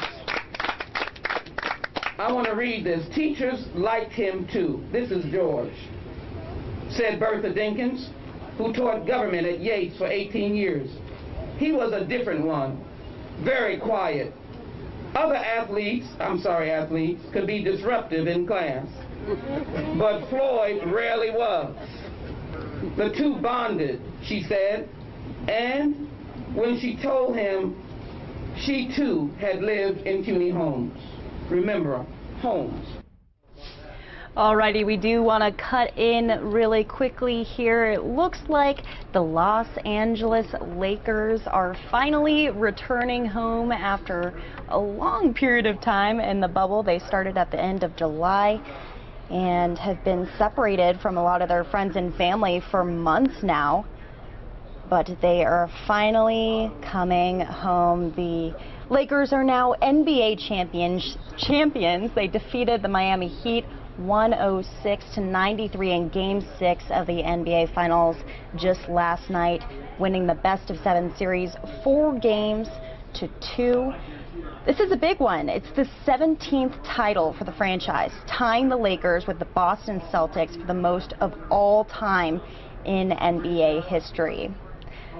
This was the Lakers' first NBA Finals appearance since 2010, when the late Kobe Bryant won his 5th and final NBA title. Bryant, along with his daughter, of course, Gianna, and 7 others, died just this year, January 26th, in a horrible, tragic helicopter crash. We all remember that. So this was a sentimental year for the Lakers. Staples Center last night just crazy with celebrations. Lakers fans showing up in droves to celebrate the Lakers' 17th title. So we're going to wait for the team to come off the plane. I'm sure they had a fun night last night celebrating the win. And in particular, LeBron James was probably excited. This is his 4th championship and his 10th NBA Finals.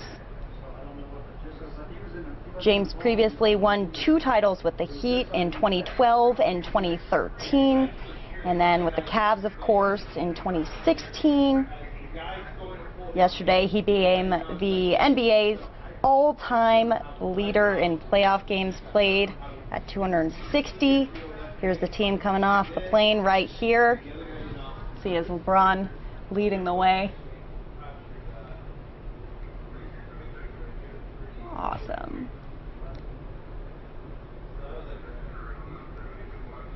These guys probably definitely happy to be home.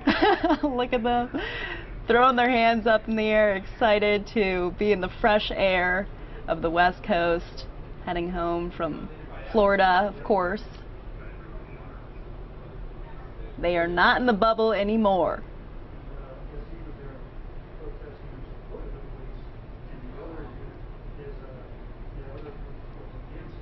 So there you have it. NBA champs, Los Angeles Lakers, stepping foot in Los Angeles after a long trek in Florida inside the bubble. The bubble has popped. They now get to celebrate in LA.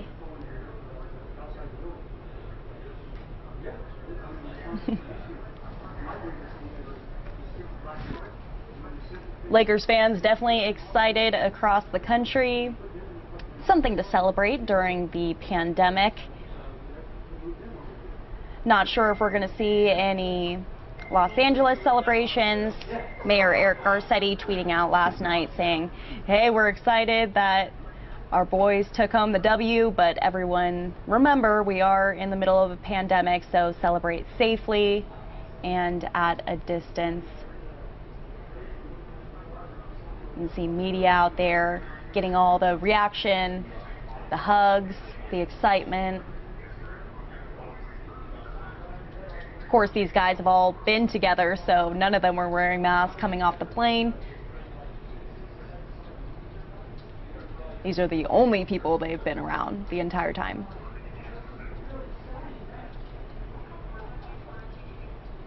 And again, James is the first player in NBA history to earn NBA Finals MVP with 3 different teams. Some people saying that he's just the greatest of all time. It depends on who you ask. Only Michael Jordan has more NBA Finals MVP awards, with 6 total. So we'll see if this is it for LeBron James or if he comes out with another one, hopefully with a more normal season.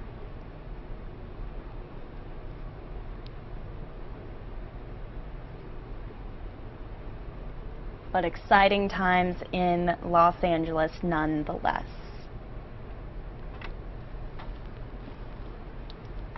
Again, you're watching News Now from Fox. We're taking you all around the country today. Just took you to Los Angeles to see that arrival of the Los Angeles Lakers. So exciting news out there. We're going to take you back out to Houston, where they are having a tribute for George Floyd, of course, who was killed by Officer Derek Chauvin. Unfortunate news out there, but this is kind of supposed to console the family of George Floyd and just that area and that town as well. So let's listen in on that.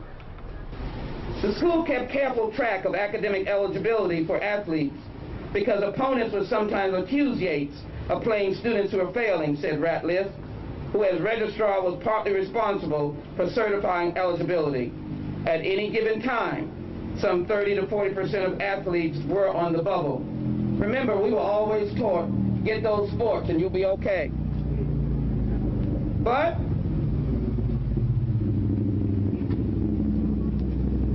Floyd always made the cut.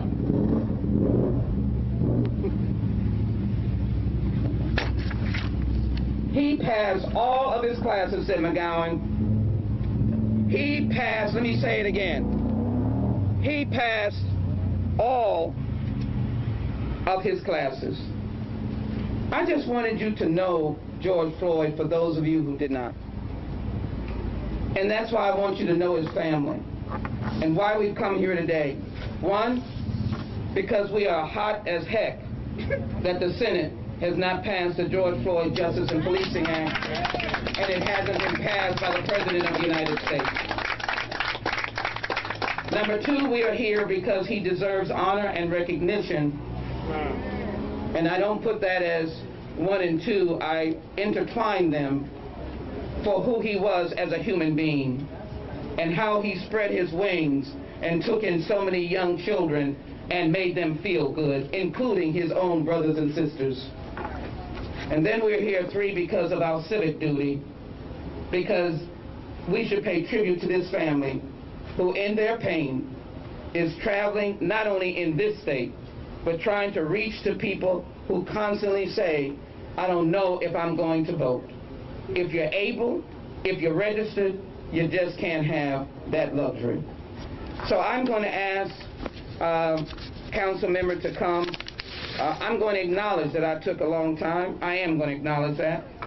I'm going to acknowledge that I'm going to ask everybody else to not. I'm going to acknowledge that, and I'm going to acknowledge the hit that I may get. And the reason is because I want to make sure the family comes, but I wanted to make sure all of you were included. I want to acknowledge as I come, because I know that council member always recognizes, we always recognize each other. And so I want to make sure I acknowledge former council member Dwight Barkins. I'm glad. It just means that he is still on the battlefield. And I am grateful for him, grateful for his service. And we are fortunate that when the timeout comes, we can always turn to another genius in our community. And we are blessed to turn to another genius person with a heart of service, Councilmember Carolyn Shabazz.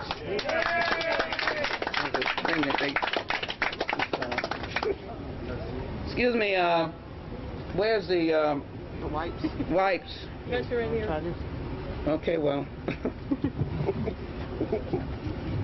There you go. Thank you.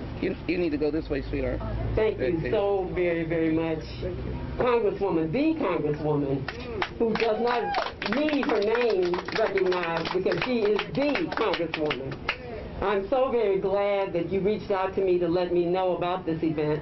And I'm certainly always glad to see my predecessor, the Honorable Dwight Boykins.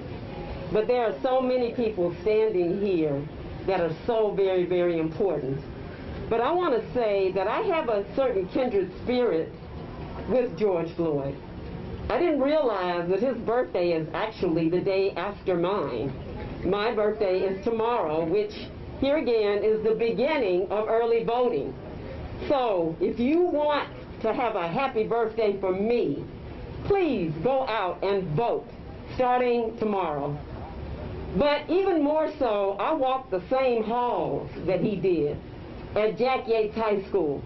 Now he's just slightly younger than me, he was, but certainly there's something about that Jack Yates spirit that permeates from year to year to year.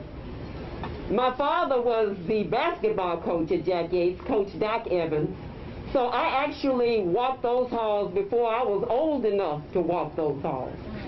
But I am so very honored to be here to commemorate, and I certainly can't think, I can't imagine how the family feels. That is a moment that none of us will ever forget.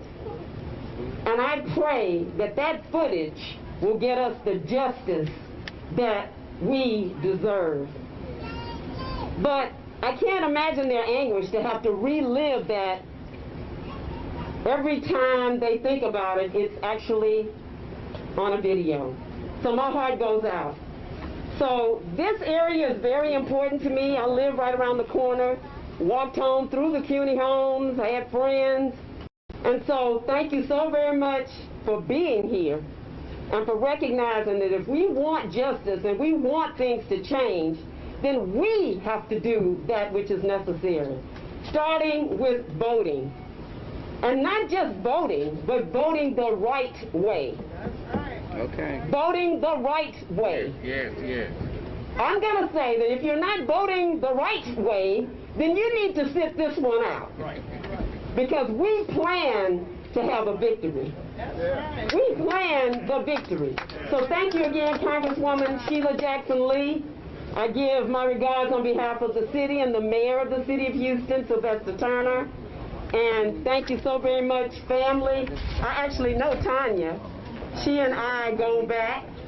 And so thank you so very much for this opportunity. And you all have a wonderful evening, and I'll look forward. I got a chance to speak with the artist, and I'm just in awe. And I'm so thankful. You all have a wonderful afternoon, and thank you, Congresswoman.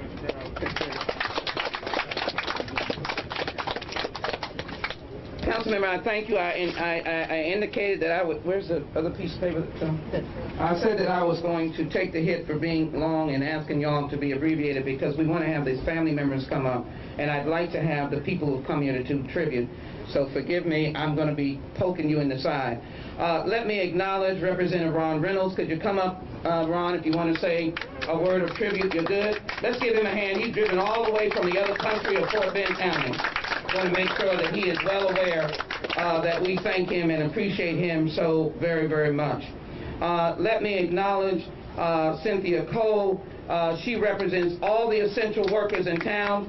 She is able to come, and she wants to come and say a word, and I'll be poking. Thank you so very much. The family's going to be, they're going to be the anchor. Okay. Yeah. Right. Hi, my name is Cynthia Cole. I'm going to be brief. You all better do what you're supposed to do so you can undo what has already happened. You better do what you're supposed to do so that you can change. So this is not just a tribute that we give today, but a tribute that we give to people who need justice.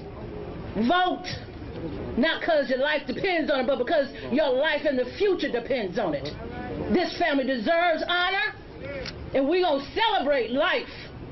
Because unfortunately, sometimes what is given and what is sacrificed is what moves the nation, and in some instances, the globe. Thank you. Be blessed.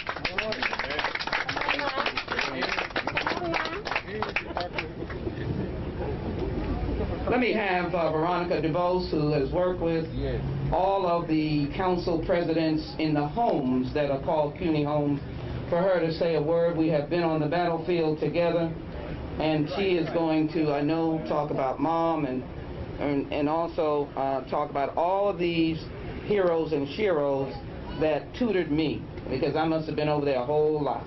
And I will write this again because I spoke. Thank you. She is the president She is the president of the CUNY Homes Council. Thank you very much to the committee.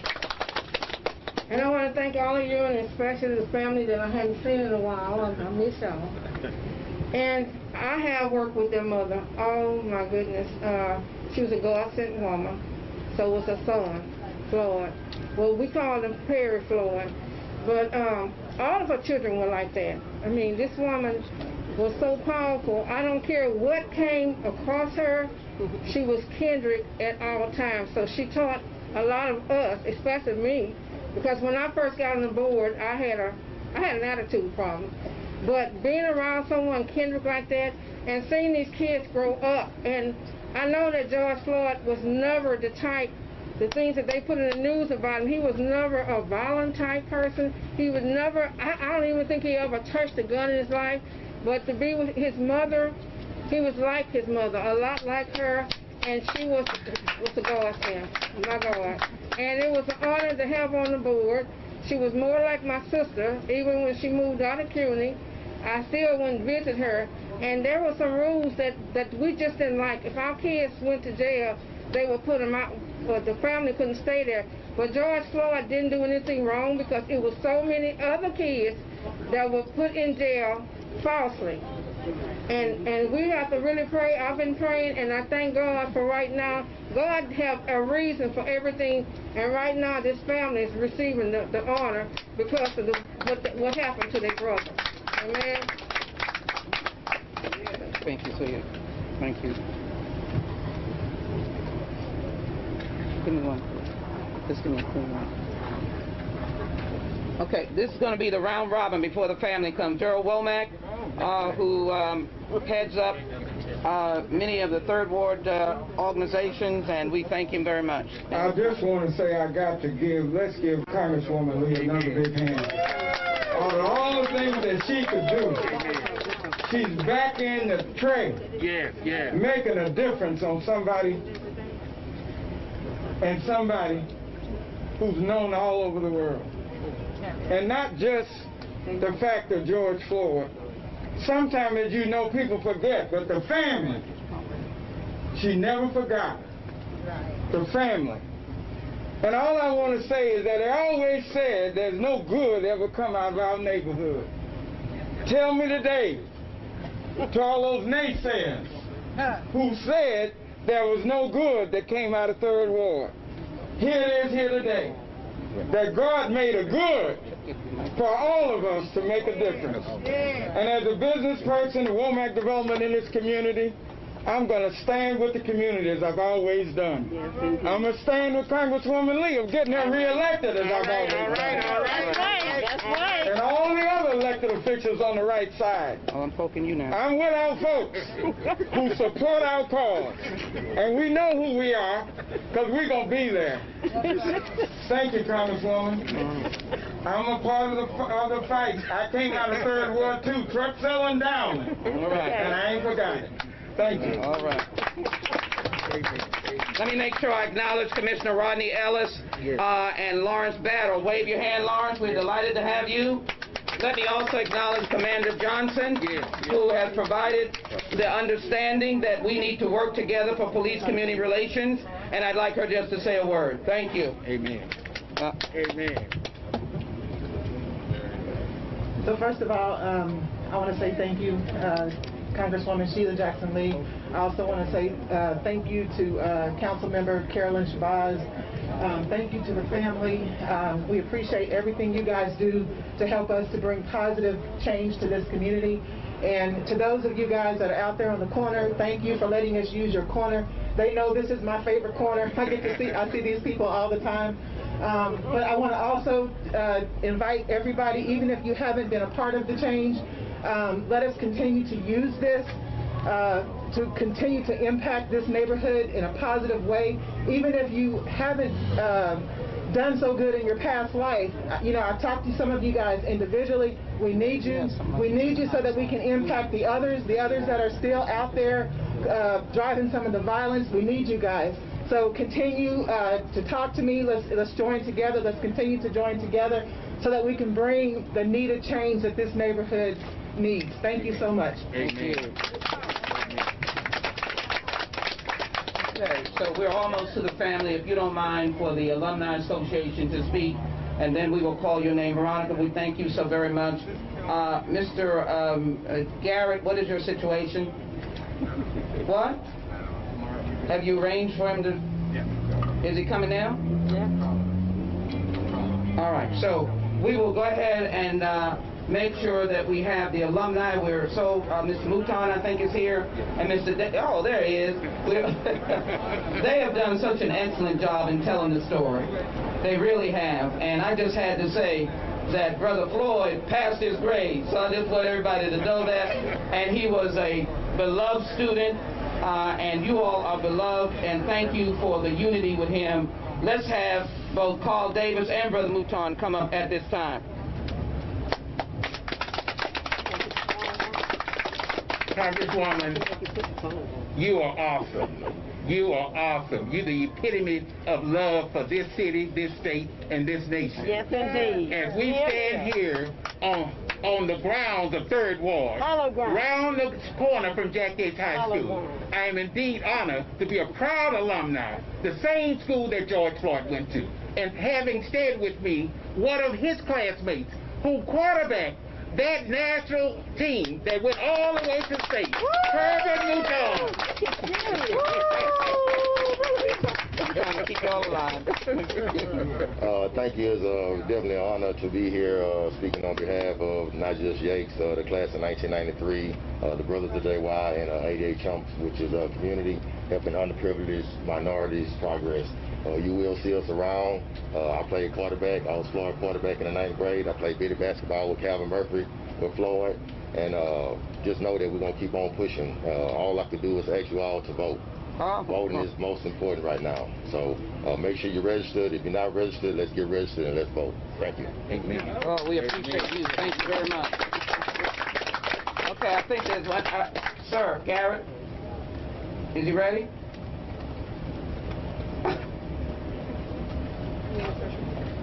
Is he ready?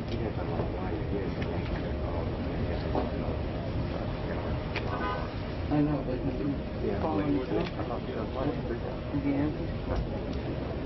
all right. Let me do this. We keep trying. I'll step away to keep trying to get our special guest. But I do want to do this. Brother Hills, do you want to say something now? You want the family to go and then you say something over there? It's up to you, my brother, what your spirit is. Okay? Because we are so honored to have you in our community. Thank you. This brother is from Rwanda. And now that we've laid eyes on each other from a distance, but it's bad when she lays eyes on you close because you are hers right now. Okay? So whatever you do, I'm in the middle of it. I just honor you so very much. Thank you. From Rwanda. So he'll wait just a moment. And now, ladies and gentlemen, let's get a little drum roll. This phenomenon around the world created a seismic, piercing, and non-ending pain that has driven people to try to do better. It has fostered the attempt to bridge any schism that we have had between each other and between dealing with those who deal with our public safety and us. You attribute it tragically to the loss of a man whose birthday we would rather be celebrating on October 14th. To his family, for you to share yourselves, all we can say humbly is thank you. I'm going to let PJ come, forgive me, Felonious, and he will introduce all of those who will come, and we honor you. Those who are in the sun over here, if you get too hot, please join us over here, please. We don't want anybody taken to the floor because it's too hot. All right? Thank you so very much to the media. We appreciate your patience. Ladies and gentlemen, it is Felonious Floyd and the brothers and sisters that are here, and we are grateful to them.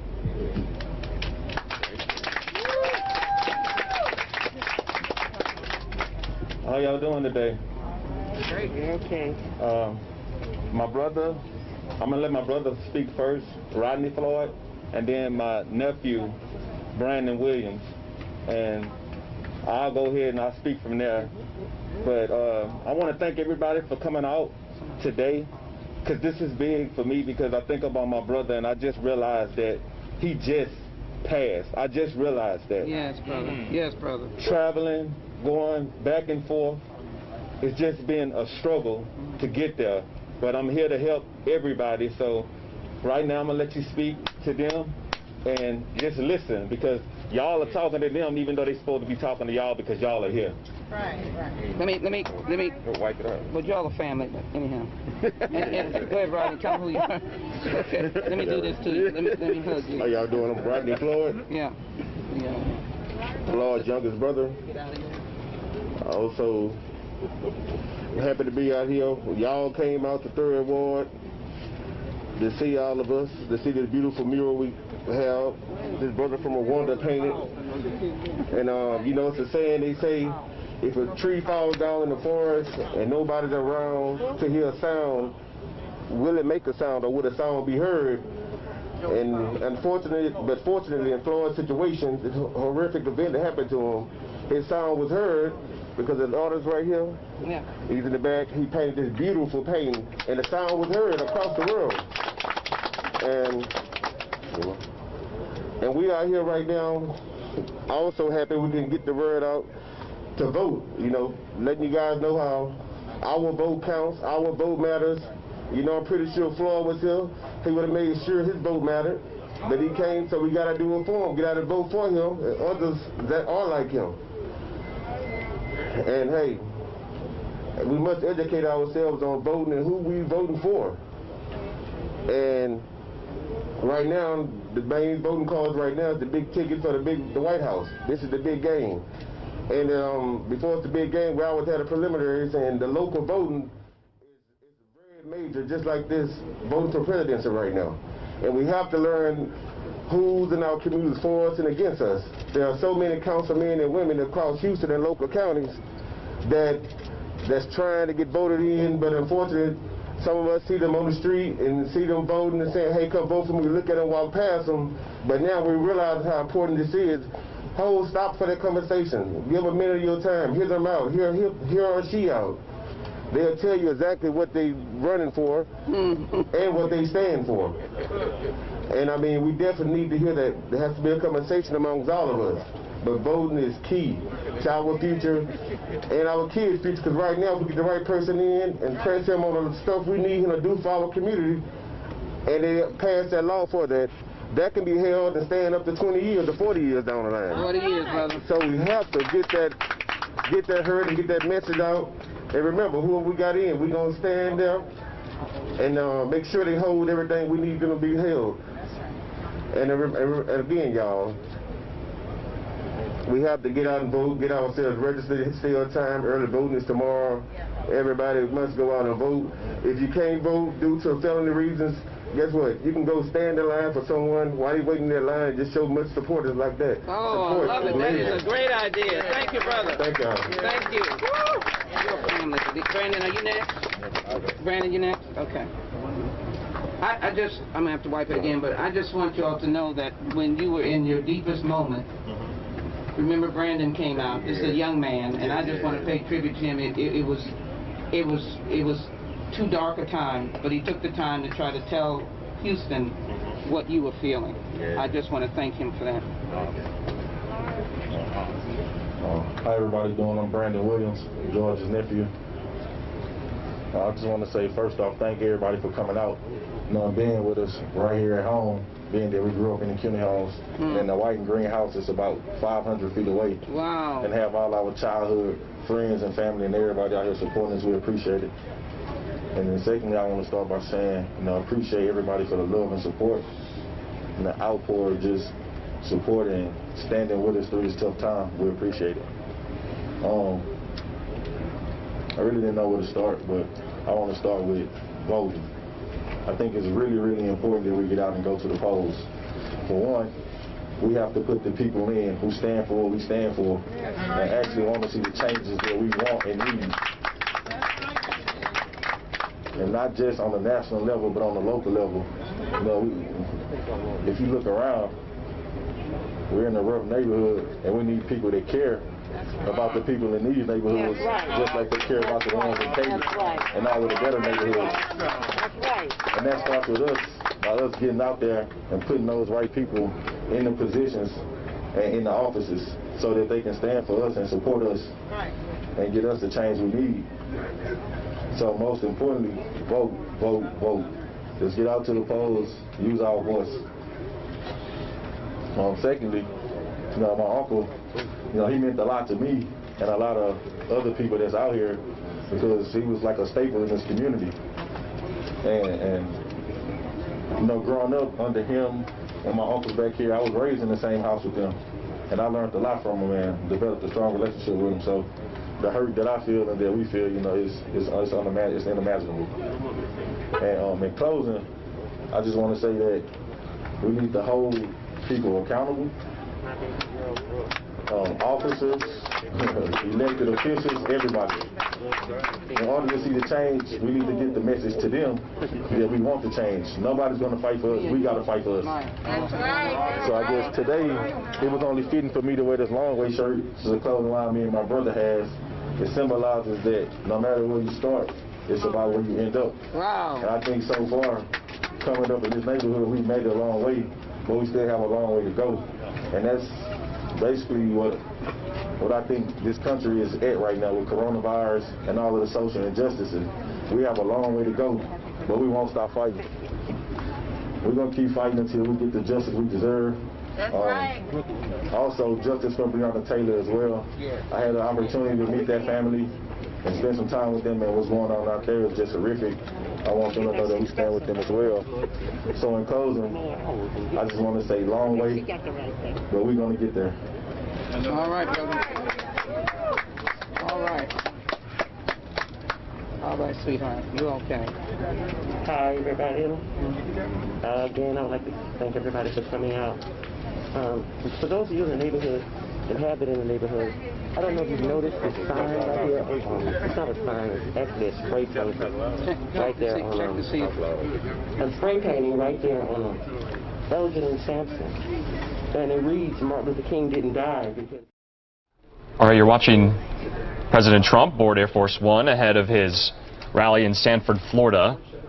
We'll be bringing you that rally live here on NewsNOW from Fox. It's his first public event and rally since he was diagnosed with the coronavirus just last week. He woke up. And I think that is such a marvelous thing. I read it and I just stared. I was dazed. I was like, wow, Martin Luther King didn't die because he had a dream. He actually died because he woke up. I think that should be on a billboard, a t-shirt, and a phone. And I would like to say again, everybody please leave me out and vote. I'd like to thank Ms. Veronica for speaking so highly but very truthfully about my mom. And Ms. Sheila Jackson Lee, my mom was so fond of you. She called you her best friend, one of her best friends. Yeah. And Ms. Veronica, you were in there too. And it's a tragic loss, but I know in my heart that my brother did not die in vain. I know that God had a purpose for him. He handpicked it, and he handpicked and selected him because he had a mission and he had work for him. So therefore, we called him home. It's sad to say that he went in such a traumatic way, but you can't question God's work. Who does that? But then again, thank everybody for coming out, and God bless, and do vote. Thank you.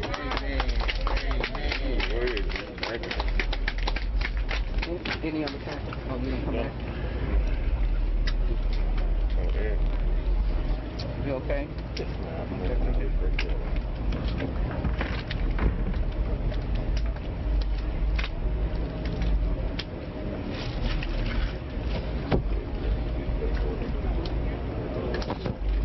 Like again, once before, I want to thank everybody that came before me just now, just to talk about my brother and come here to see the mural. But I grew up out here in 3rd Ward. I come from out the CUNY Home Projects. Yes. You know, this store, Tweez, that has the picture of the mural on it, this is a store that everyone used to go to get groceries from. Coming out the CUNY Home Projects, I attended the same schools, Blackshear, Ryan Middle School, Jack Yates High School, the same schools that George Floyd attended. But everybody know him as Big Floyd. Yeah. What I want everybody to do, when the tarp is down, I want everybody to take a look at this particular mural it speaks a lot about what we need right now. So the thing I want everybody to know is voting is a privilege. Your vote is your voice. Silence is violence. That's right. Come on, PJ. If you don't vote, somebody else will make the decision for you. That's right. Think about your income taxes, raising minimum wage, food stamps, Medicaid, government assistance, and things of that nature. Vote for your neighborhood and your ancestors. Black people were sprayed with water hoses, bitten by dogs, hit with rocks, and spit on. So we can have a taste of freedom. So don't listen to people when they say voting doesn't matter. Yes. Thank you. If people can stand for hours in a line for some new Air Jordan tennis shoes, hours outside of a club to get into it, then stand out for Black Friday camping out, you can go stand in the line to vote.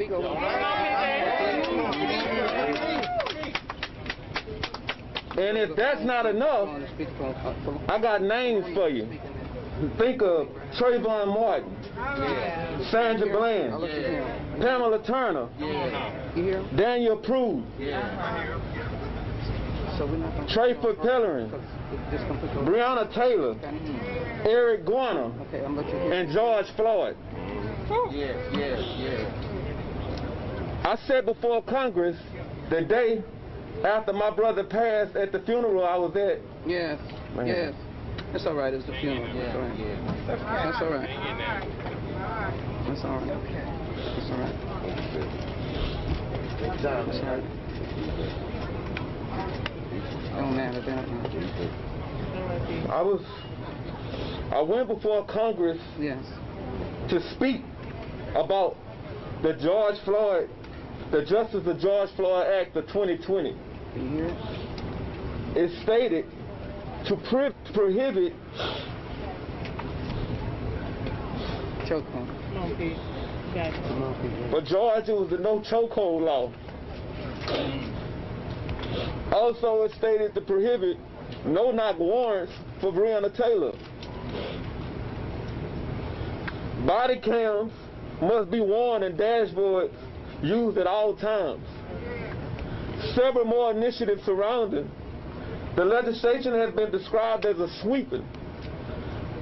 Congresswoman Sheila Jackson Lee, I want to sincerely thank you for constantly standing on.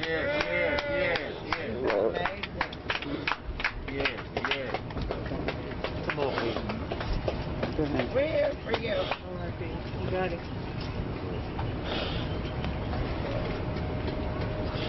We have to understand. We have to understand that this fight has to change. Yes. We have to fight, man. Third Ward, Texas, this is around the nation. Those that protested with us, those that clearly understand this fight to change systemic racism. All right, you're watching in the upper left hand of your corner, Air Force One taking off from a rainy, cold Andrews Air Force Base to Florida, Sanford, Florida. We have live pictures of that for you. We'll carry that whole event live at about 7 p.m. Eastern, 4 p.m.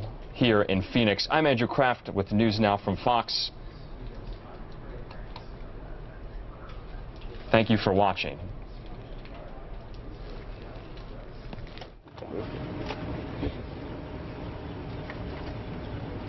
Let me, we are now about to do it. Brother Hills, get ready.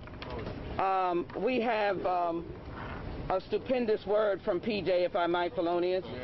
You have to understand there's a knife that never gets out of his soul, but he keeps on going. Just for the last speaker, if we can get ourselves together here in order, and we want Representative Reynolds to come and help us unveil. Do I have the mic? Or, oh, sorry. If you all could just be in order here for a moment. Be in order here just for a moment. Just for a moment. Brother Powell needs to come quickly. Come quickly. He needs to get himself set up. Okay. You there? I'm here. Okay. So, last night, the National Organization of Members of Congress, the Congressional Black Caucus, presented this next speaker for a moment an honor called the Phoenix Award that paid tribute to his justice fighting, standing in the gap, never giving up for these families who have been so hurt. He could not make it here today, but he wanted the family to know that he is always standing with them and us, and that is the Honorable Ben Crump. He's going to say a word for us right now. Let's give him a very loud applause. Yay! Yay! They're listening, the media is listening to you at this time as well. Brother Crump? Thank you so much, Congresswoman. I can only say amen to what Philonise Floyd has just articulated. Thank you for your steadfast leadership to equal justice under the law. And I say amen to what Philonise was articulating about the George Floyd Justice and Police and Accountability Act that you helped lead to the United States House of Representatives, and that we need to make law, especially as we come on the birthday, to make sure that his legacy is to prevent future George Floyd's and future Black Lives Matter victims from happening like a pandemic in America. As I have said to you, Congresswoman, while America is dealing with the COVID-19 pandemic, we in Black America are not only dealing with the COVID-19 pandemic, but we continue to have to deal with the 16. All right, there you go. Air Force One is taking off for Sanford, Florida. It'll be the president's first campaign rally since he was diagnosed with the coronavirus. You'll remember he came back to the White House just a week ago today.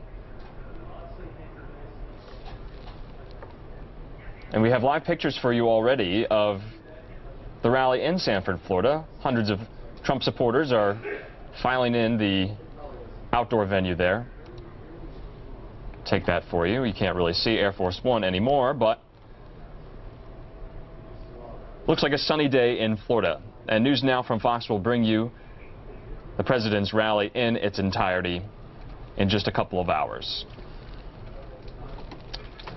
In the meantime, we want to go over now to California, where Governor Gavin Newsom held a press conference talking on all things wildfires and coronavirus.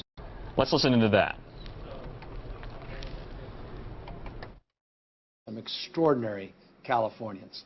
After all, we have more startups, more engineers, more scientists, more researchers, more venture capital, and more Nobel laureates in California than any other where in the nation. And that trend, not surprisingly, continues again this year. Just this morning, two Stanford professors, Dr. Paul Milgram and Dr. Robert Wilson, were awarded the Nobel Memorial Prize for Economic Sciences.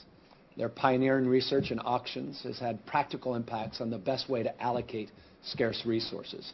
They joined several other Nobel Prize winners from our state who recently were announced, products of UC System. Here are, by the way, some fun selfies of those Californians the moment that they received the news.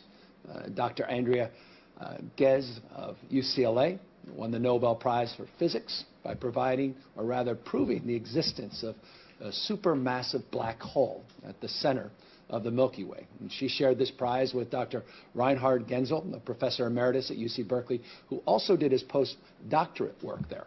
And Dr. Charles M. Rice, an alum of UC Davis and Caltech, won the Nobel Prize in Medicine for discovering the hepatitis C virus. And that discovery has made possible blood tests and new treatments that have saved countless lives. And finally, Dr. Jennifer Doudna, who was honored for her discovery of the CRISPR gene, the editing tool, which has revolutionized life sciences and applications across science, medicine, and agriculture. Most recently, it's been applied to COVID-19 diagnostics. It may, in fact, be the key to scaling low-cost, high-accuracy testing. It's also using CRISPR technology to, well, start to develop testing and, perhaps more importantly, treatment for COVID. And for Dr. Doudna, the Nobel came with something perhaps more valuable than the $1 million prize. It came with a free parking spot for life on the UC Berkeley campus. Congratulations to her and all of the outstanding Californians we honor here today. Look, battling COVID-19, it requires close collaboration between the state and local government. And throughout our fight against COVID-19, the state has worked closely with local governments to slow the spread, fill the gaps, and let locals lead in their communities. Together, we've made important progress in helping to stop the spread of the virus by building a contact tracing army and expanding and speeding up testing. Today, I wanted to update you on some of those efforts. Notably, the efforts to increase testing, which now are averaging over 125,000 daily tests. Over this weekend, we were averaging a little north of 150,000 tests, 169,000 on Saturday, about 144,000 tests just yesterday. We're getting those test results back within 24 to 48 hours. In fact, 90+% of all the tests that are being conducted are getting back within that time frame. And as a consequence of that timeliness to test results, it enables our local contact tracers to get to work immediately. I wanted to update you on the total number of trained staff, the total number of contact tracers now that we have assembled here in the state of California. Just shy of 11,000 now trained staff, 10,892, 1,800 plus bilingual staff. And I'm going to ask Dr. Galley to come up here in just a second and talk about some of the remote support that is also part of our contact tracing efforts. A lot of work has been put into this place, not as much attention perhaps is deserved, and that's why we wanted to highlight some of our contact tracing status here today. And again, no one better to do that than Dr. Galley.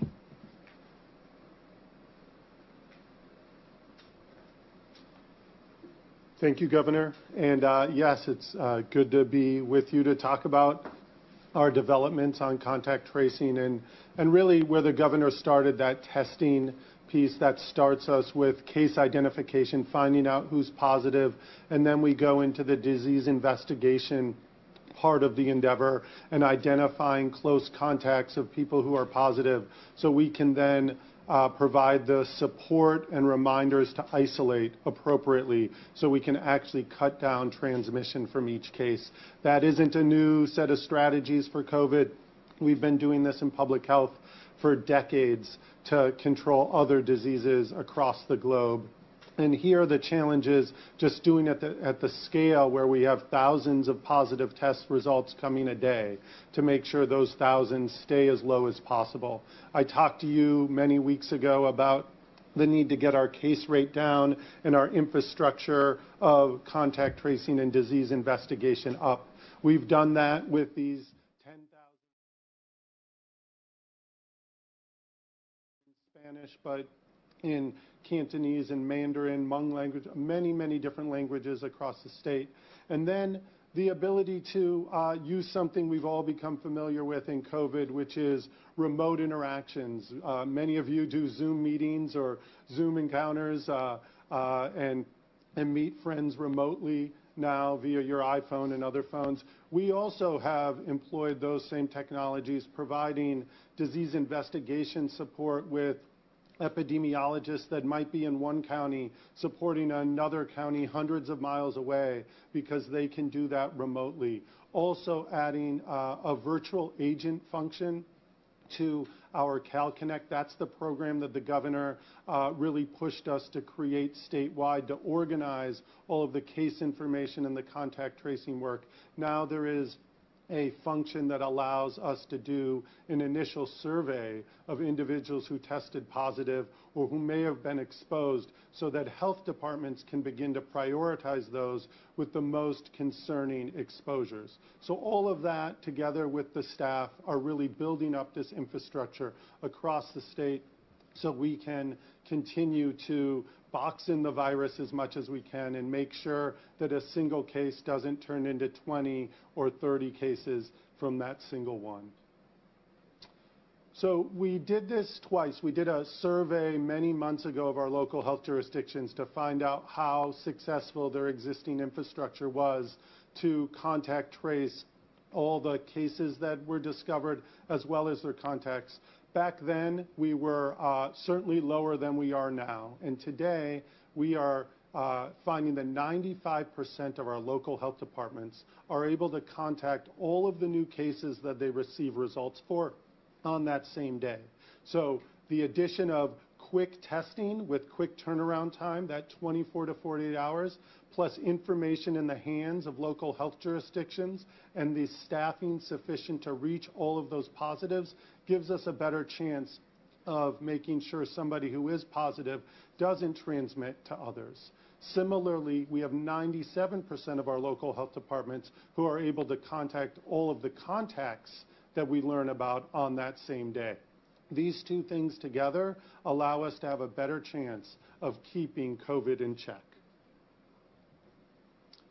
Part of this really does start with the support of the state with our local partners. I want to remind you that contact tracing and disease investigation is a tried and true public health tool. The local health jurisdictions across the state have been doing this for a long time. They've beefed up their staff, increased their staff and their tools along with the state's support to do this. We are now turning a significant part of our focus at helping our local partners with school-based modules in CalConnect, making sure that we're able to track cases in schools either among staff or among students, and providing tools to increase our ability to address outbreaks and investigate them quickly.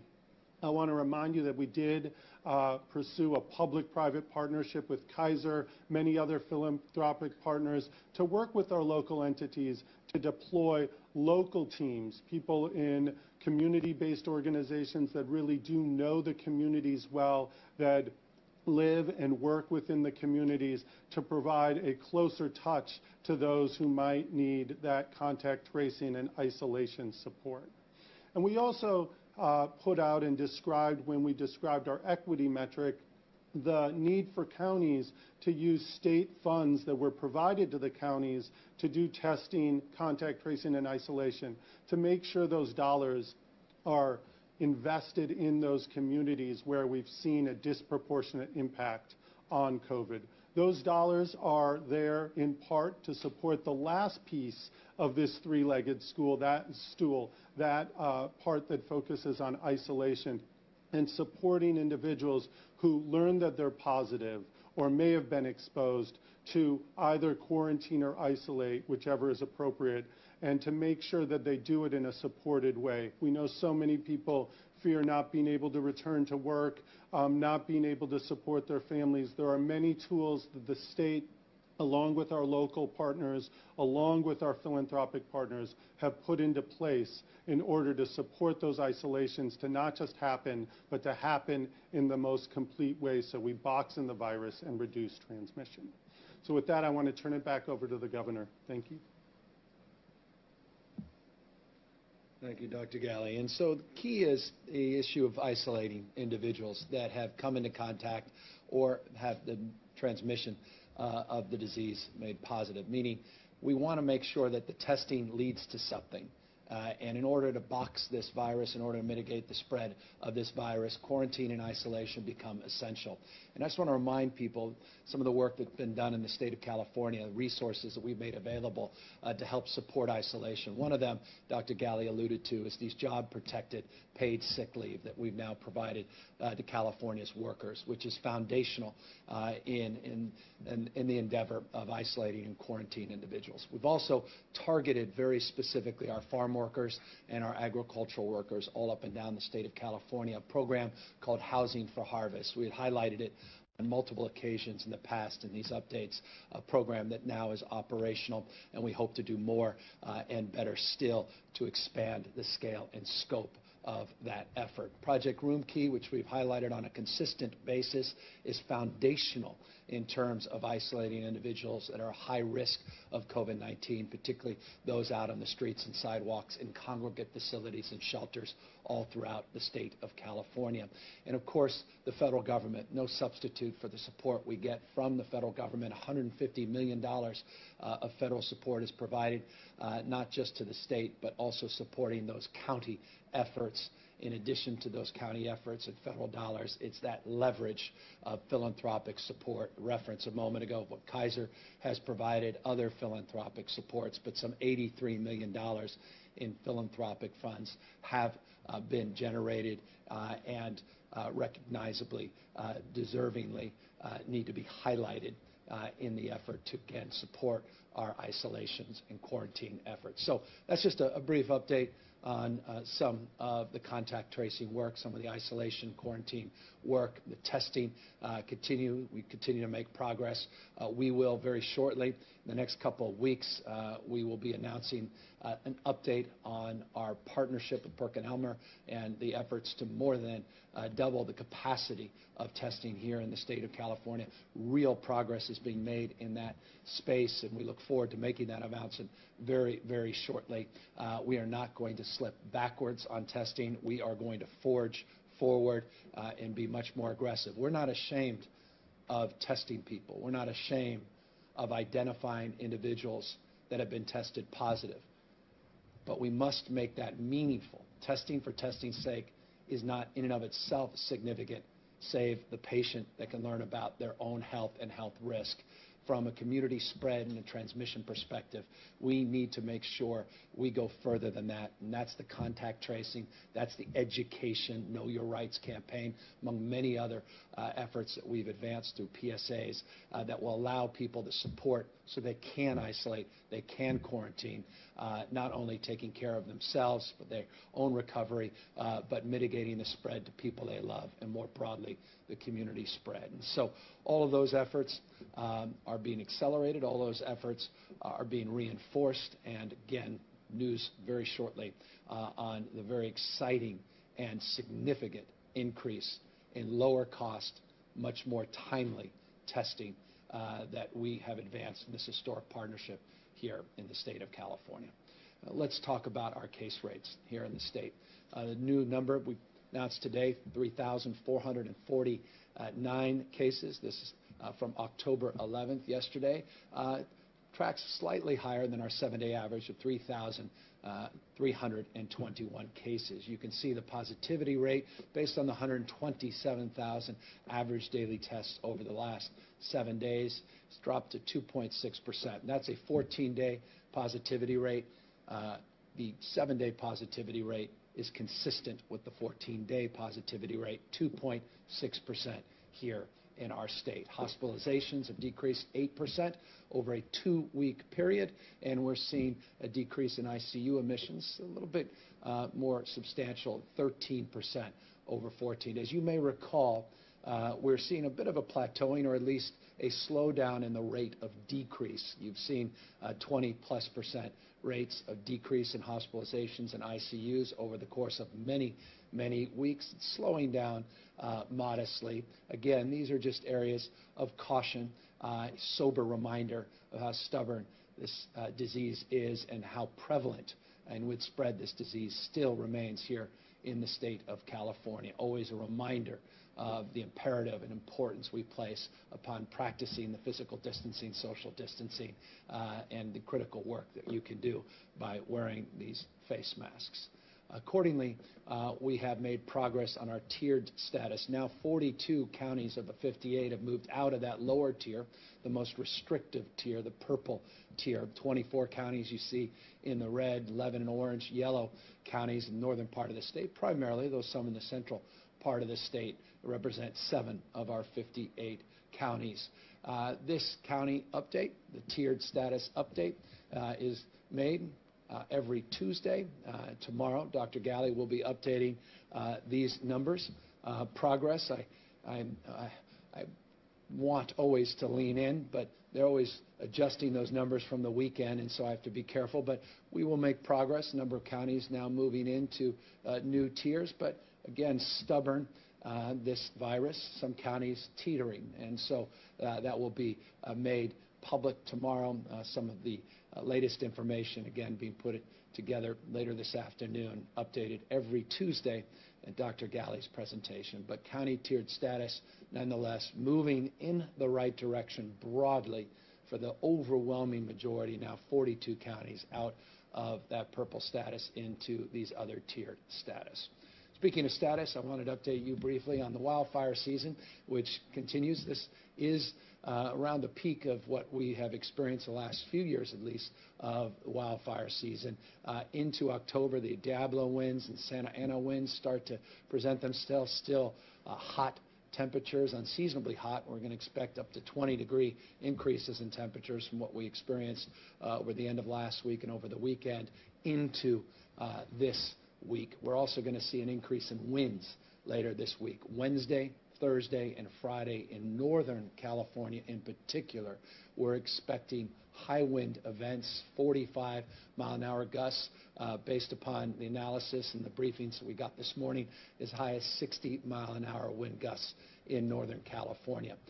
So PG&E territory working on their protocols around PSPS, partnerships with the cities and counties, and with Cal OES and CAL FIRE being advanced in those areas. Notification protocols that have improved from last year now in place, and again, strengthening partnerships that included $50+ million of support money that we distributed to the counties and to NGOs, non-governmental organizations, nonprofits, as well as state agencies to help support on notification and support vulnerable communities as it relates to those that may be impacted by PS protocols. I want to just update you about the impact of these larger wildfires and remind you in the aggregate some 4.1 million acres now burned in the state of California. We're currently dealing with 14 major wildfires and or wildfire complexes. Some 12,000 firefighters. You saw those numbers north of 18,000 a few weeks back. Now about 12,000 plus firefighters working to battle these historic fires here in the state. Tragically, we've lost 31 lives. That number has remained relatively stable, and I caution always the fatalities and structure data likely to increase as we repopulate areas. Some parts of Trinity County, they have been evacuated for close to 30 days, some cases north of 30 days, as we go back in and we do justice to do justice to the repopulation and reconnection to friends, families, and communities.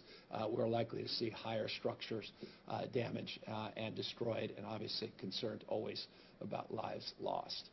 The glass fire we talked a lot about last week around Napa Lake and Sonoma counties. Last week, 30% contained. Stubborn fire up in the wine country, some 65,000 acres impacted. Today it's at 95% contained. Real progress over the last week and notably over the last weekend, and couldn't come too soon, particularly with the higher winds in and around that area coming into that part of the state, again, Wednesday, Thursday, and Friday. Additionally, real progress, in fact, not just real progress, substantial progress on the Zog fire, now 99% contained. I'm told within a few hours later this afternoon, they will officially put out 100% containment figure on the Zog fire. Two large complexes. Just want to give you a brief progress report on two of the larger active wildfires in the state. Again, the largest in California's history. The August fire, over 1 million acres, 54% contained last week. And now it's 75% containment. It's the northern part of the August complex. U.S. Forest Service battling hard. That's the most stubborn. And while there is some concern around wind conditions that could impact the northern part as it relates to containment, we've been anticipating that. And the Weather Service, again, working collaboratively with the state, pre-positioning assets and really building the conditions to hold the line on the northern part so we can hold this 1+ million acre fire in not only containment but hold the line so we don't see substantial increase in the total amount of acreage burned.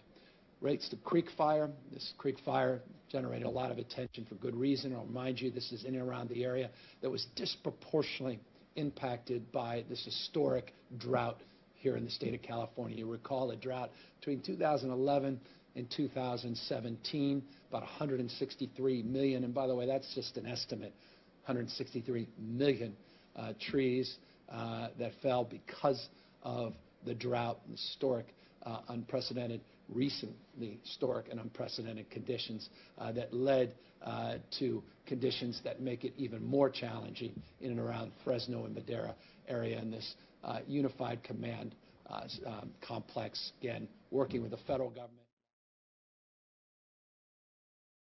Acres being burned here, 48% contained last week. You can see the acreage burned in this last week has not been substantially greater, meaning we've slowed the rate of spread, 322,000 acres to 333,000 acres, but it's still a stubborn complex, 55% containment, a little better than last week's number at 48%. So, as always, we want to maintain our vigilance as it relates to heeding the warnings of those that call for evacuations related to these wildfires. I want to remind people of the importance and imperative of being even more vigilant in these dry and hot conditions where we start to see these winds whip back up. It was this time in October and November in 17 and 19 that we had some of these very damaging and deadly wildfires. Please maintain your vigilance. Please take very seriously those evacuation warnings if indeed you are the recipient of one of them. Critical that we protect ourselves and our family, our loved ones during this peak of our wildfire season. But progress across the board has been made, testament to the extraordinary work the men and women of CAL FIRE and all the mutual aid that's come in over across the rest of the country. And again, cannot thank them enough.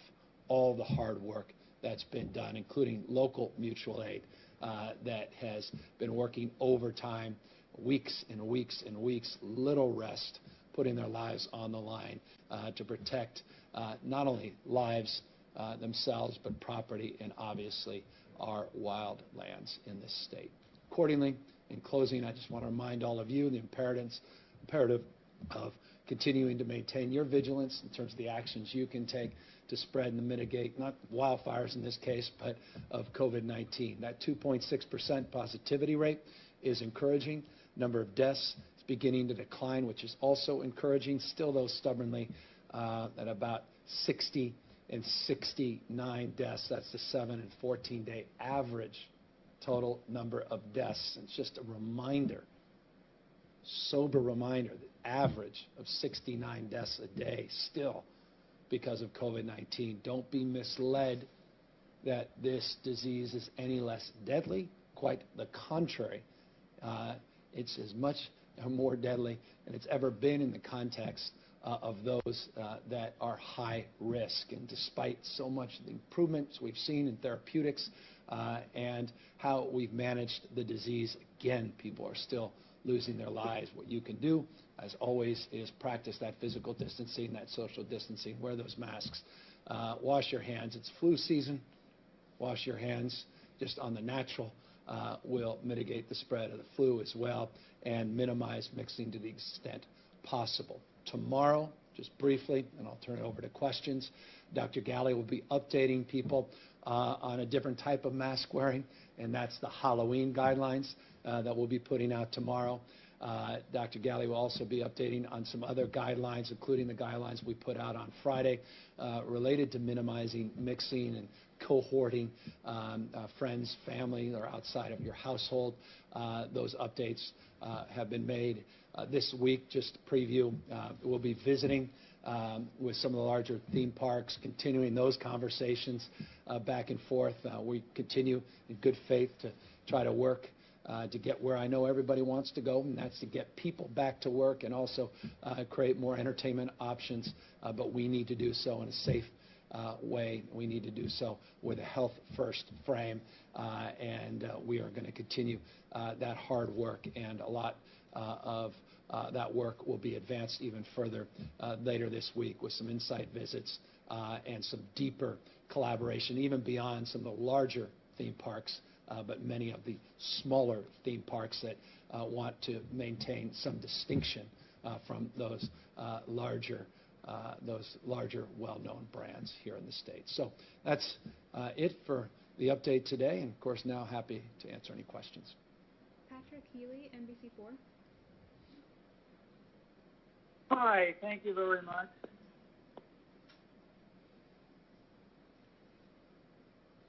Patrick, an outstanding question. Perhaps we'll get you back on and figure out what the technical difficulty. There you are. I'm hearing. I'm sorry. Wanted to ask you a couple of things, if I may. Number one, we understand from plaintiffs in some litigation that want to try to get some tattoo studios reopened in purple tier counties, that they have been informed that they're going to issue guidelines that will enable the purple tier studios to reopen. Yeah, Patrick, and forgive me, we'll see if we can pull you back, but I want to just bring up Dr. Galley. I believe you referenced something about tattoo parlors and guidance, and so forgive me, you were breaking up, but Dr. Galley was getting out of his seat, so that may be encouraging, and he may know a little bit more. Perhaps he may have heard you a little better than I did. Dr. Galley? Thanks, Governor, and thanks for the question. I think the question was about tattoo parlors and whether we are considering, like we have with nail salons and barber shops, moving tattoo parlors into the purple tier. We are considering that. We're working closely with the industry and determining if that is appropriate, and hope to make an announcement on that very, very soon. Thank you. Thank you, Dr. Galley. Next question. Don Thompson, AP. Good afternoon, Governor. The Public Health Department on Friday released new guidelines for up to 3 households to gather outdoors. But we're wondering why now? What changed to permit this new guidance, which comes as we enter the flu season, and as you and Dr. Galley have been warning about concerning signs of coronavirus case increases in many areas? Yeah, I think in some respects you answered the question, but since Dr. Galley's right here, he can talk a little bit about this in more detail, and again, still do the same tomorrow in his update. But Dr. Galley? Yes, thanks again for the question. As we approach so many traditional days and activities, and we expect people asking the question, how do we, in a lower risk way, come together with people maybe that we haven't seen in a long time.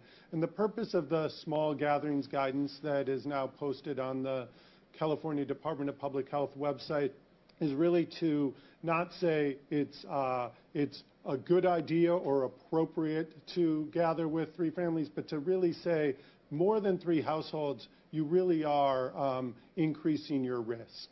And so we tried to put together a set of guidance that allows people to have what we in public health talk about, a harm reduction framework, really reducing risk and minimizing the chance of the spread of the disease. So we did put that out as a way to tee up future guidance around how to minimize our risk in some activities we know many Californians are considering, the first of which is coming up with Halloween. Then we have things with Election Day and the traditions of coming together around that. And then Thanksgiving, and then the other traditional winter holidays.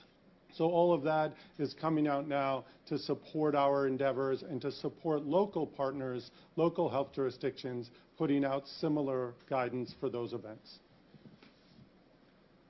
So you'll be getting more and more, or should anticipate more and more updates to existing guidance as well as new guidance. And I just want to remind people, and this may also be a subtext of any way of answering your question, guidance doesn't mean go.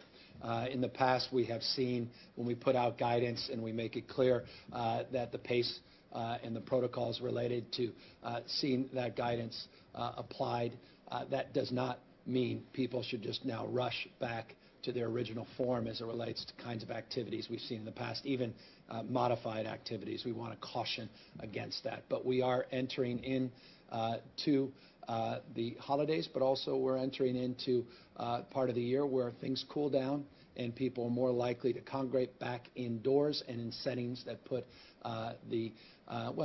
put their physical proximity and likelihood of transmitting disease at higher risk. And that's why you'll again be seeing more in this space over the coming days and weeks.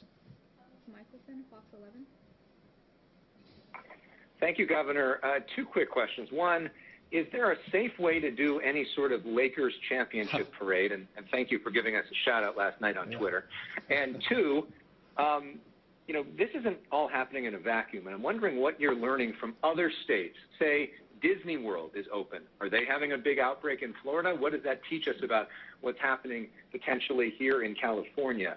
Other states are more liberal when it comes to opening gyms or indoor dining or other things. What are we learning from what other states are doing? No, it's a good question, and I have a whole team that spends their time not only getting the answer to that question, but asking those same questions. And so this week, as a proof point of that, we have supported an effort to actually find out directly by sending our own team to these sites as it relates to theme parks to get a better sense of what's going on. While we absolutely take people's word for information that they provide us, we want to see things for ourselves. And so that's just one example of some of the work that we do. We share information 24/7 back and forth, not only between counties and county health officers, but respective team members, particularly in this West Coast collaborative that include our chiefs of staff, are constantly sharing information about what's worked in their states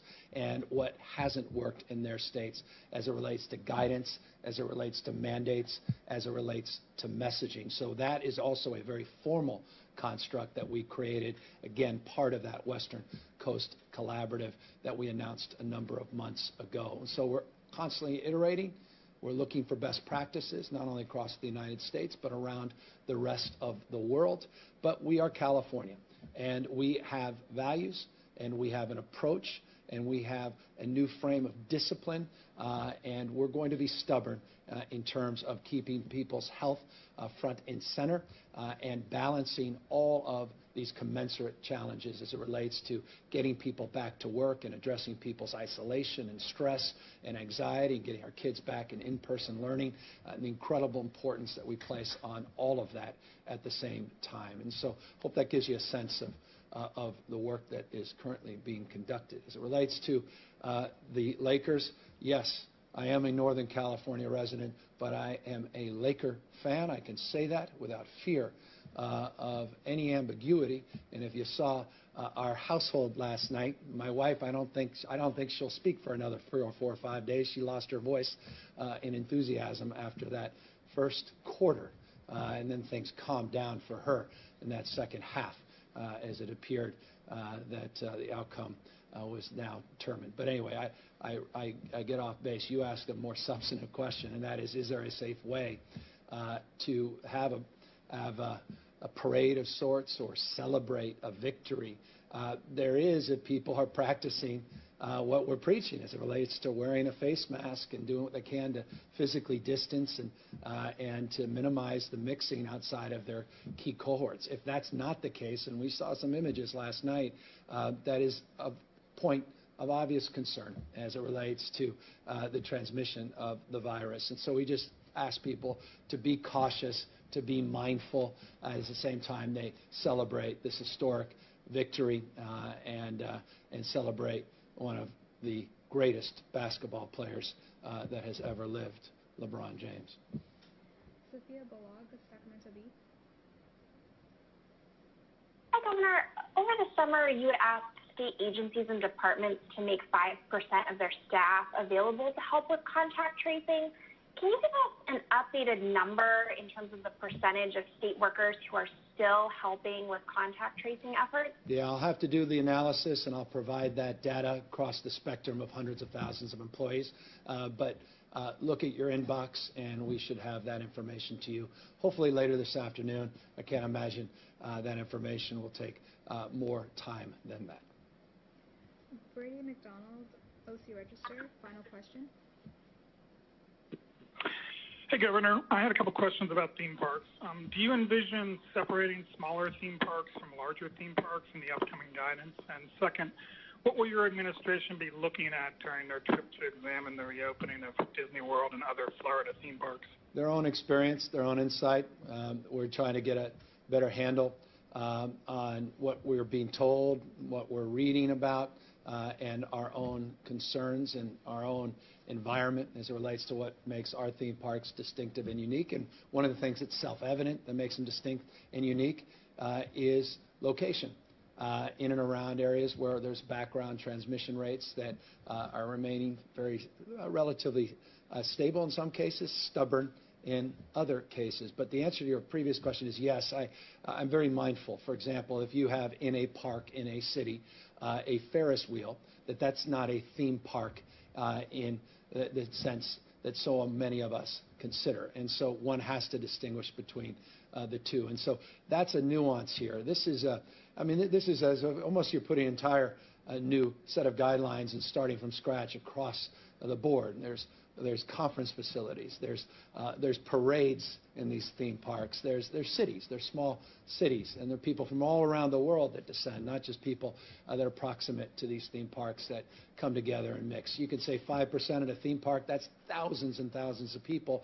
A large theme park, if you say that at something on a pier in a smaller community, it's a few hundred. And so all of this has to be considered. All of that is distinctive, and all of that requires nuance. And so we're going back and forth. We've had guidelines. We put out drafts. We got a lot of feedback on those draft guidelines. Folks asked us for more time. They asked us for more deliberation, engagement. We're doing just that. We're seeking to understand ourselves directly without the intermediaries, and that was the frame that I was focusing on a moment ago, that we're doing our own stubborn research and going across states to learn more and not just making this an academic exercise. I want folks to come back and tell me what they saw, what their own experience was, because this is serious.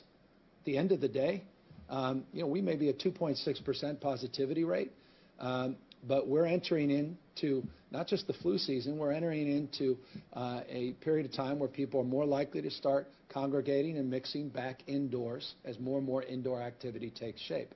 I am very mindful of the economy, very mindful of the importance and imperative we as parents place on getting our kids back in school. I want to see more businesses reopen, and I want to see more kids back in school, but safely. And the way to avoid a setback is creating conditions where we're encouraging a massive amount of mixing and encouraging a condition and environment where you're more likely, not less likely, to come into contact with someone who may have been exposed to this virus or maybe asymptomatic and is positive with this virus. And so I am very, very sober about the responsibility and the expectation that is placed upon this administration and administrations across this state to keep people safe, at the same time balance the economic imperative of reopening with modifications, but mindful of trend lines you're seeing across the country, for that matter around the world, from Germany to UK to other parts of the globe that have had setbacks as they enter into the winter months. And I want to make sure we get this right. And so forgive the long-windedness of the answer. I just want you to know that we are very mindful of many of these nuances, and we want to be responsive at the same time to the concerns that many have raised based upon the draft guidelines that we did provide people last week. So with that, I just want to remind all of you to maintain your vigilance, continue to be mindful of others as you mix and as you go about your day-to-day routines. Let me thank again the men and women at CAL FIRE and all our mutual aid for the extraordinary job they've done battling this historic wildfires, the folks at the Office of Emergency Services for helping coordinate all of that, local law enforcement, county health officers for extraordinary work they've done to maintain the vigilance and mitigate the spread and transmission of this virus, continuing to stay this course. If we can just continue to hold the line, we're going to get our businesses back open sooner, and we're going to get our kids back in school even quicker. So with that, thank you all very, very much. Look forward to Dr. Galley. I hope you look forward to Dr. Galley's update tomorrow on the new tiered progress, and we look forward to updating you.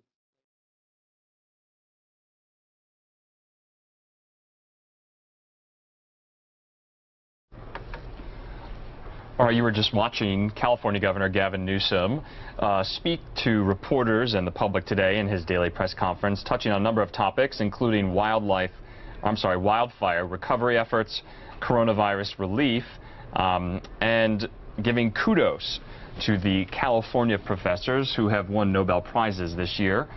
2 were announced this morning from the Stanford University in economics. Now I want to transition over to politics, all things campaign 2020. You're taking a live look right now. In the left corner of your screen, the Trump fans, Trump supporters there in Sanford, Florida. And on the right hand of your screen, you're looking at the podium where we're waiting for former Vice President Joe Biden. And he is in Ohio today at a Get Out the Vote event, mobilizing voters in the battleground state of Ohio. So we'll be carrying both of those events live for you when they happen here on News Now from Fox.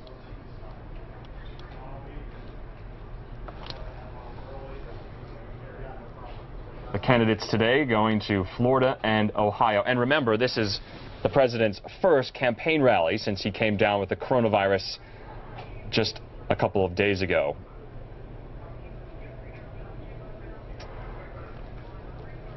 I'm told we also have an update from the president's physician, and we want to get that to you as soon as we have it.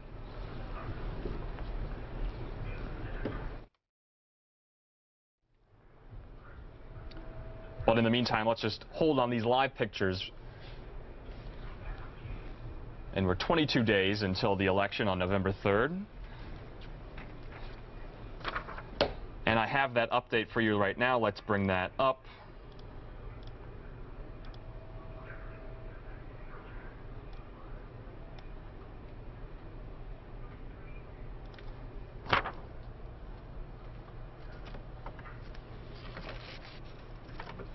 All right, I'm Andrew Kraft with News Now from Fox, and we do have that update from the White House press secretary, Kayleigh McEnany, who sent out this on her Twitter account. It's from Dr. Conley, the president's physician.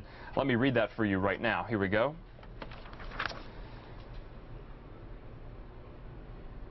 It says Dr. Conley can share with us that he has tested negative on consecutive days using the Abbott Binax Now antigen card. It goes on to say, it's important to note that this test was not used in isolation for the determination of the president's current negative status.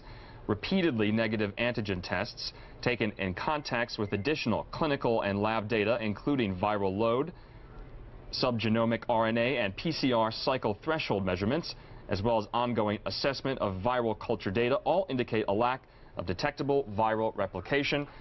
It goes on to say this comprehensive data, in concert with the CDC's guidelines for removal of transmission-based precautions, have informed our medical team's assessment that the president is not infectious to others.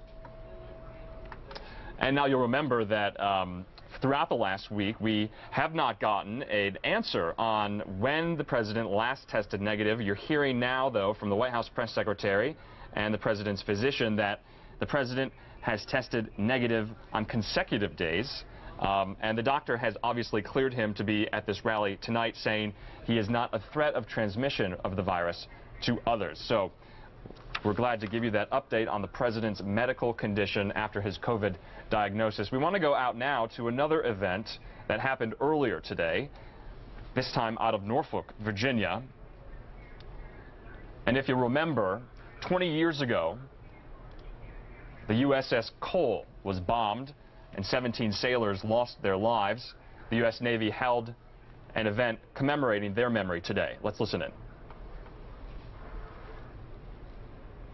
Oh, say, can you see by the dawn's early light what so proudly we hailed at the twilight's last gleaming, whose broad stripes and bright stars through the perilous fight o'er the ramparts we watched were so gallantly streaming, and the rockets' red glare, the bombs bursting in air, gave proof through the night that our flag was still there.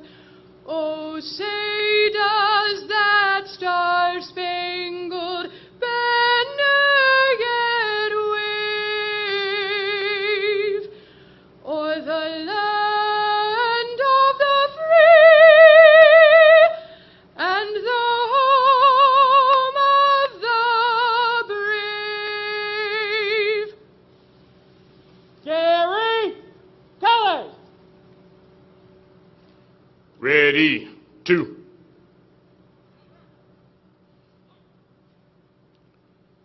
Retire the colors.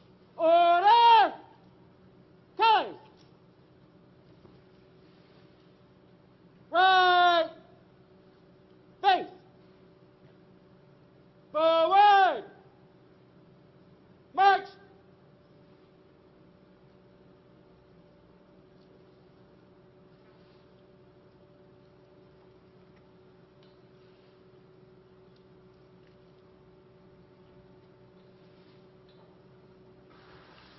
Chaplain Hazel will now lead us in the invocation.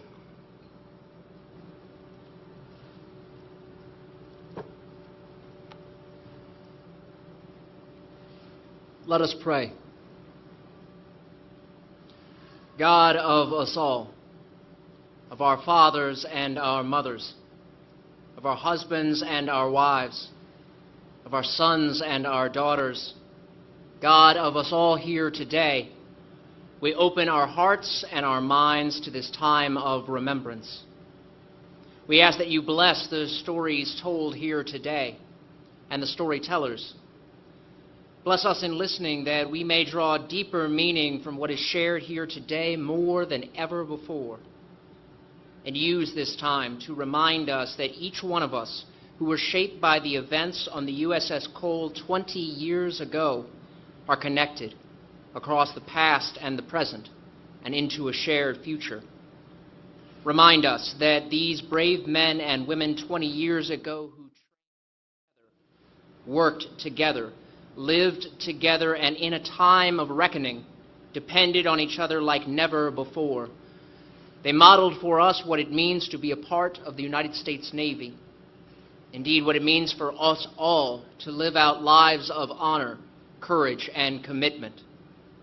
So, Father, we thank you, and we praise you for the opportunity to share this time together, to lift up the memories, and all the more the love they had for their families, for the sailor to the left of them and the sailor to the right of them, for their Navy and their nation. In your holy name we pray. Amen.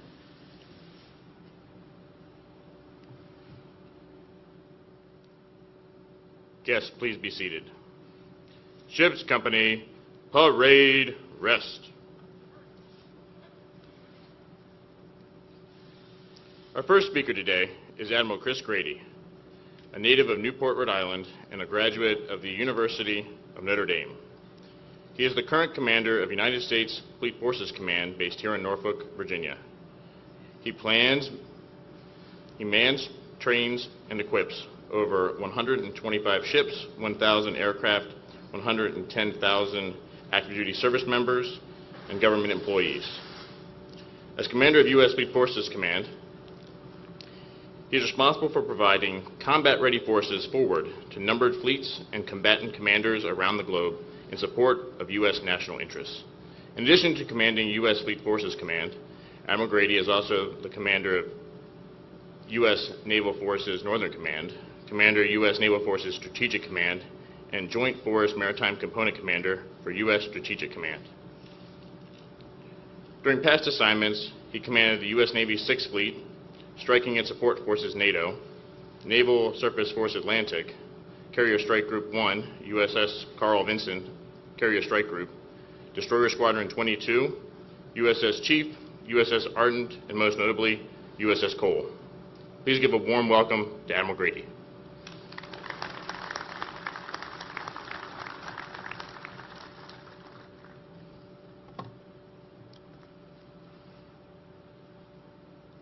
Ladies and gentlemen, good morning, and thank you for joining us here on this very special occasion. First to Admiral Scholl, Commodore Kinney, Commander Pledger, and all of Team Cole, thank you for coordinating such a fitting event here on the 20th Remembrance. You know, the story of USS Cole is one of remarkable heroism, exceptional toughness, and a fierce determination, and it is also a story of solemn sacrifice. As such, the story of USS Cole represents a pivotal chapter in our Navy's proud history. And so, owing to the significance of Cole's story to our Navy and our nation, today we pause in places spanning the globe to remember those that we lost too soon, to honor the heroic actions of the crew, and to reflect on our responsibility to carry Cole's legacy forward. And thus, I am personally deeply honored to be right here on this October 12th, 2020, together with all of Team Cole, as we look back on that fateful day 20 years ago. Nowhere was that event felt more deeply than right here with the families, the friends, and the shipmates of the 17 sailors we lost. And so today, 2 decades later, before their ever mighty USS Cole, we are honored to gather with you, the Cole Gold Star families, and reaffirm our sacred bond. We stand with you, we support you, and we will never forget your sacrifice. And I know that not just on days like today, but every day, you grieve the loss of your loved one. And while grief from loss may change through the years, it never leaves us. So it is that I am incredibly humbled by your strength, your dignity, and your grace. That strength, dignity, and grace is perhaps best exemplified by Mrs. Mona Gunn, who recently completed her term as president of the American Gold Star Mothers, an organization committed to ensuring others who suffer from tragedy never do so alone. Mona, I applaud you for keeping alive the memory of your son, Sharon, by serving others and perpetuating the noble principles and ideals for which he served.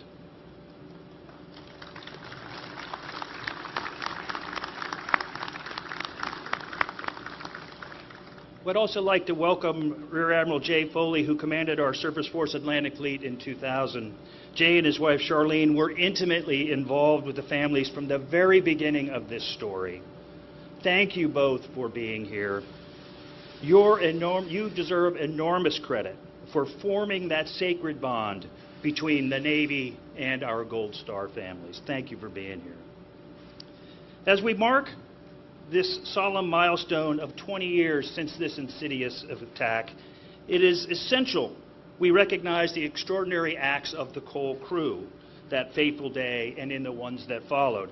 And as is true in every chapter of our Navy's story, our Cole sailors rose to the occasion. They upheld our finest traditions by rescuing their shipmates, fighting to save their ship under extremely arduous conditions, and in doing so, they personified our Navy and our American fighting spirit.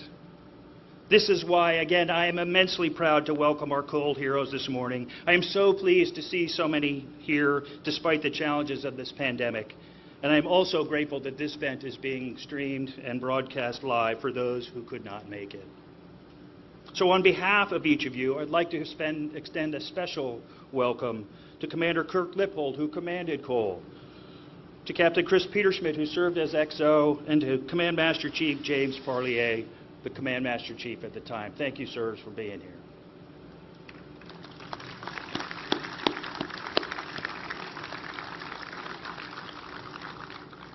The famed American author and psychiatrist Irving Yalom once wrote that each of us creates expanding circles of influence around ourselves that may affect others for years, even generations.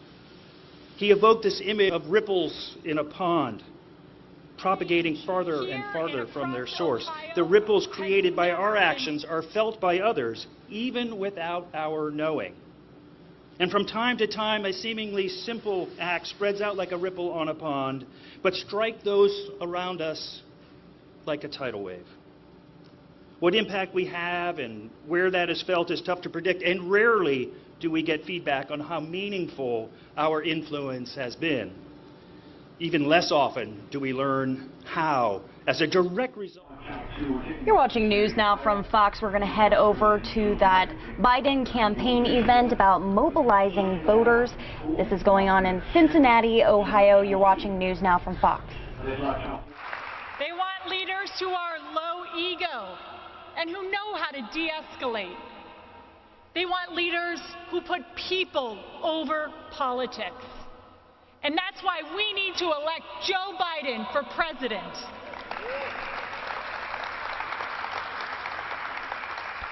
Ten years ago, I was diagnosed with cancer. I had a day that I know Joe Biden has had with his family when everything changes in one day. All the things that were stressing you out evaporate, and the only thing that matters is access to health care. It is an incredibly vulnerable feeling. It is what motivates me to run for Congress and why I support Joe Biden for president. President Trump and Republicans in Congress have worked repeatedly to take away access to health care and against coverage for pre-existing conditions, even during a pandemic. Like Joe Biden, I believe that access to health care is a human right, and it's not okay to play politics with people's lives.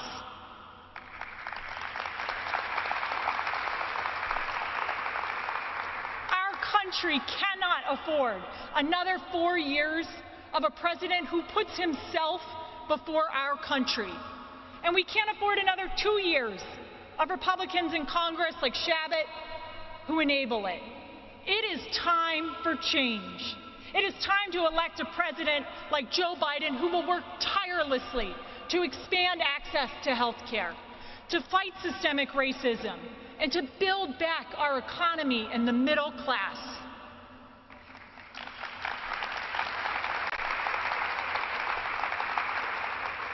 This election is about the future of our country and the future of our democracy. It's about saying that enough is enough, that we deserve better leadership. And that's why I ask all of you to join me in doing everything you can to help elect Joe Biden and our Democrats up and down the ticket, from Alicia Reese to Fanon Rucker to Charmaine McGuffey. We are in this together.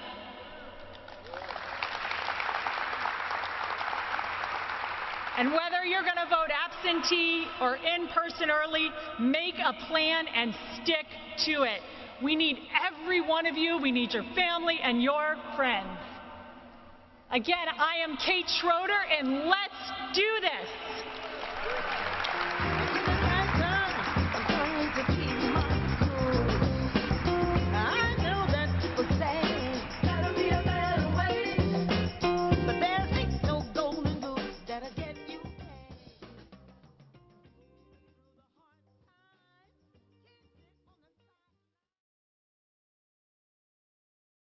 Please welcome Joyce Powdrell. Working 9 to 5, what a way to make a living, barely getting by. It's all taking and no giving, just use your mind and they never give you credit. It's enough that drive you crazy if you let it. Hello, Cincinnati. My name is Joyce Powdrell, and I'm a small business owner and community advocate right here in Cincinnati, Ohio. Over the past 4 years, I've seen the president undermine our core values as a nation. He has eroded our standing at home and abroad and left us worse off than we were 4 years ago. You see, the truth is, we can't afford 4 more years of this. Small businesses have been hit hard. Our friends and neighbors, many right here in Cincinnati, are struggling. That is why I'm supporting Joe Biden for president.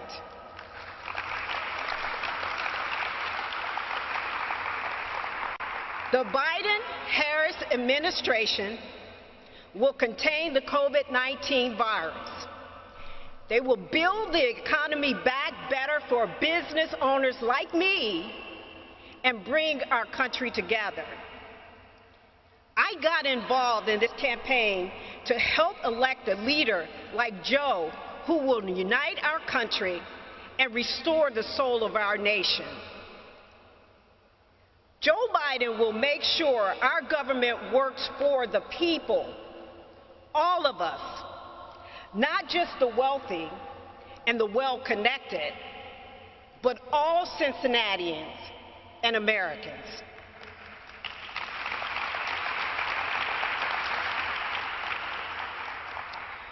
I'm currently a precinct executive for my ward, and with early voting already underway, I'm working to mobilize my community to get out and vote for Joe Biden, Kamala Harris, and for Democrats up and down the ballot. Listen, we've got 22 days left to the election. It is more important than ever to get involved, to join our fight for change. We're encouraging folks to make a plan to vote. And when you've got your plan to vote, make sure your family has a plan to vote. And when your family has a plan to vote, make sure your friends have a plan to vote.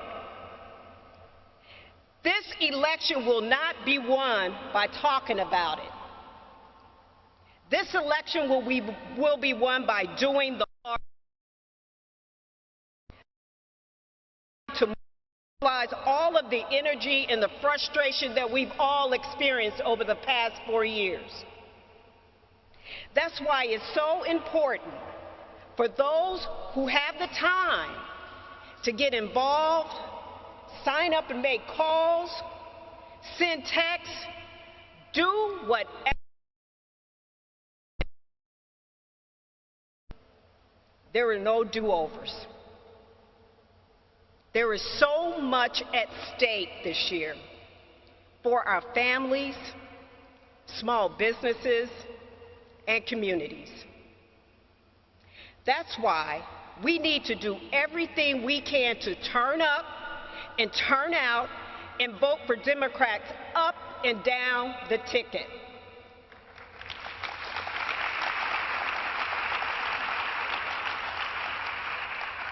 What I love most about Vice President Joe Biden, he shares our values.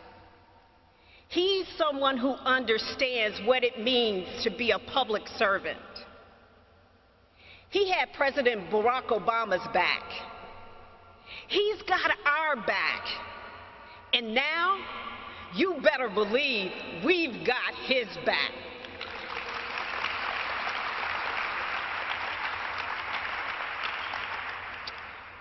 It gives me great honor and hope to introduce the next president of the United States, Joe Biden.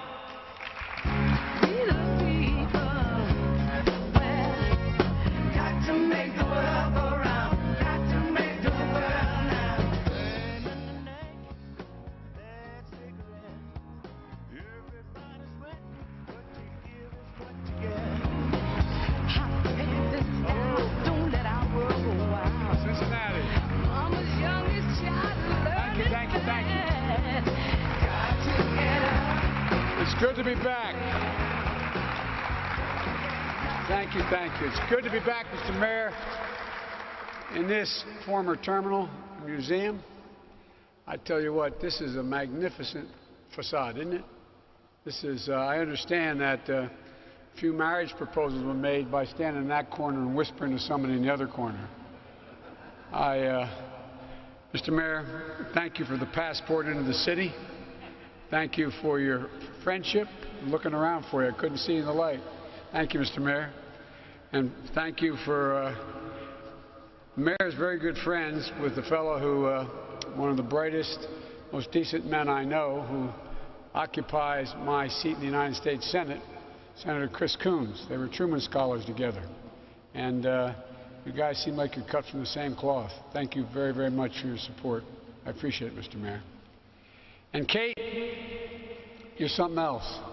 Now, Kate, you know, there's an old joke. A long time ago, a particular senator said to me, this is back when I was much younger, I was in my second term, running for my second term. He said, Joe, I'll come to Delaware for you and campaign for you or against you, whichever will help the most.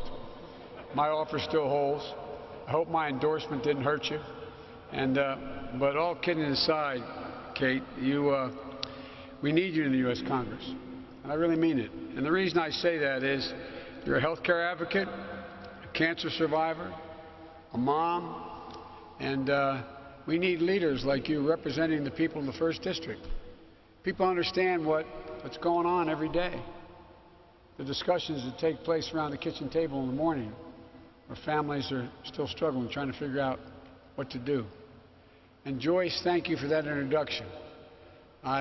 Before I begin, let me say that I'm saddened to hear one of my baseball heroes, Joe Morgan, second baseman, Reds legend, Hall of Famer, a good man, passed away. And my condolences to the Morgan family and his teammates and to his fans here in Cincinnati and all across the country. He played 1 year with the Philadelphia Phillies. Now, I'm going to get myself in real trouble, but I have a bad habit of telling you the truth. I happen to grow up in a household in Scranton, Pennsylvania, where if you wanted to have dinner, you had to be a Yankees fan, because that was the farm club, the AAA ball club, the Yankee ball club. And my grandpa was an All-American football player, but he was a great Yankees fan. And but it wasn't hard back in those days. There was Whitey Ford and a few others. But in Delaware, if you are not a Phillies fan, and let me put it this way, if I were not a Phillies fan, I'd be sleeping alone. My wife's a Philly girl. You think I'm kidding? I'm not. But Joe actually played for a year in the Phillies, if my memory serves me correctly. And you know, he had fans all over the country.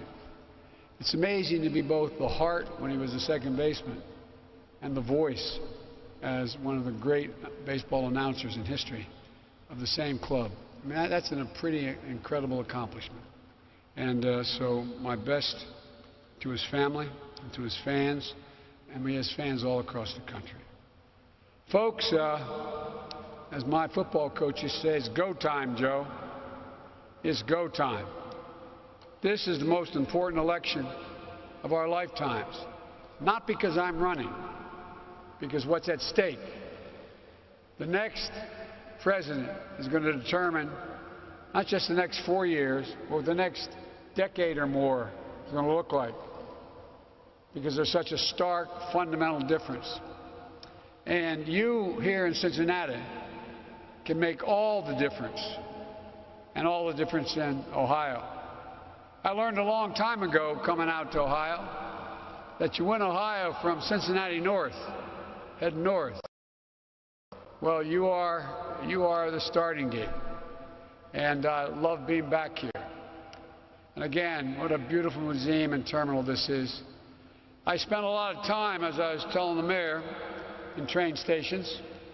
When I first got elected to the United States Senate, I was 29, I was in Washington, and interviewing for staff using Senator Kennedy's whip office, and I got a phone call from a first responder saying my wife and daughter had just been killed, and my 2 boys were really badly injured, and not sure they were going to make it.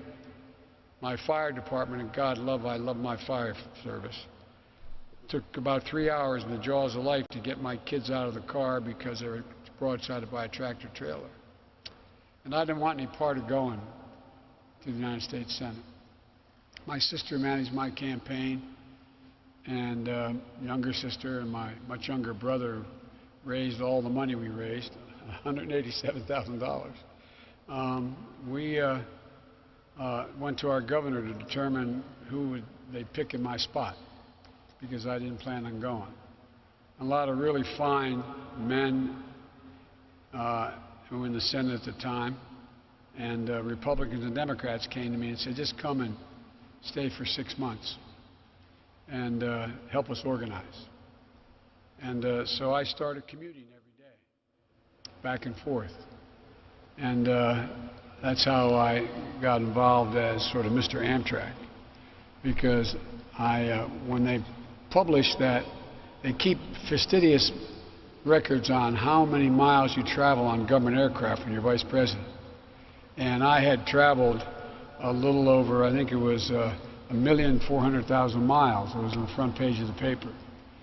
But I used to like to take the train home on Friday still as vice president, because it cost a lot of money to take that small plane back. But in addition to that, but the Secret Service felt much more secure if I wasn't on a train. But they humored me and let me go home on Fridays sometimes. My mom was living at my home. She was passing. And I remember getting on the train, and a guy named Angelo Negria, I got to know their families, all the conductors and all the people, all those years. And he came up to me and he grabbed me and said, "Joey," grabbed my cheek. I thought the Secret Service was going to shoot him. I said, "No." I said, "He's okay." It's a true story. And he said, "I just read, Joey, 1,003,000 or 400,000 miles on Air Force Two.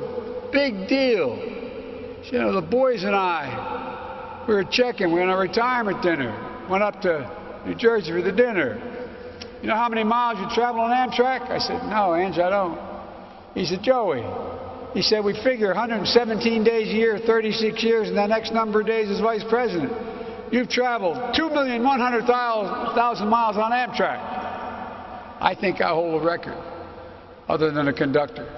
And so they gave me a key to the engine, because I'm the only one I know of. I'm not supposed to say that, but I got it hidden.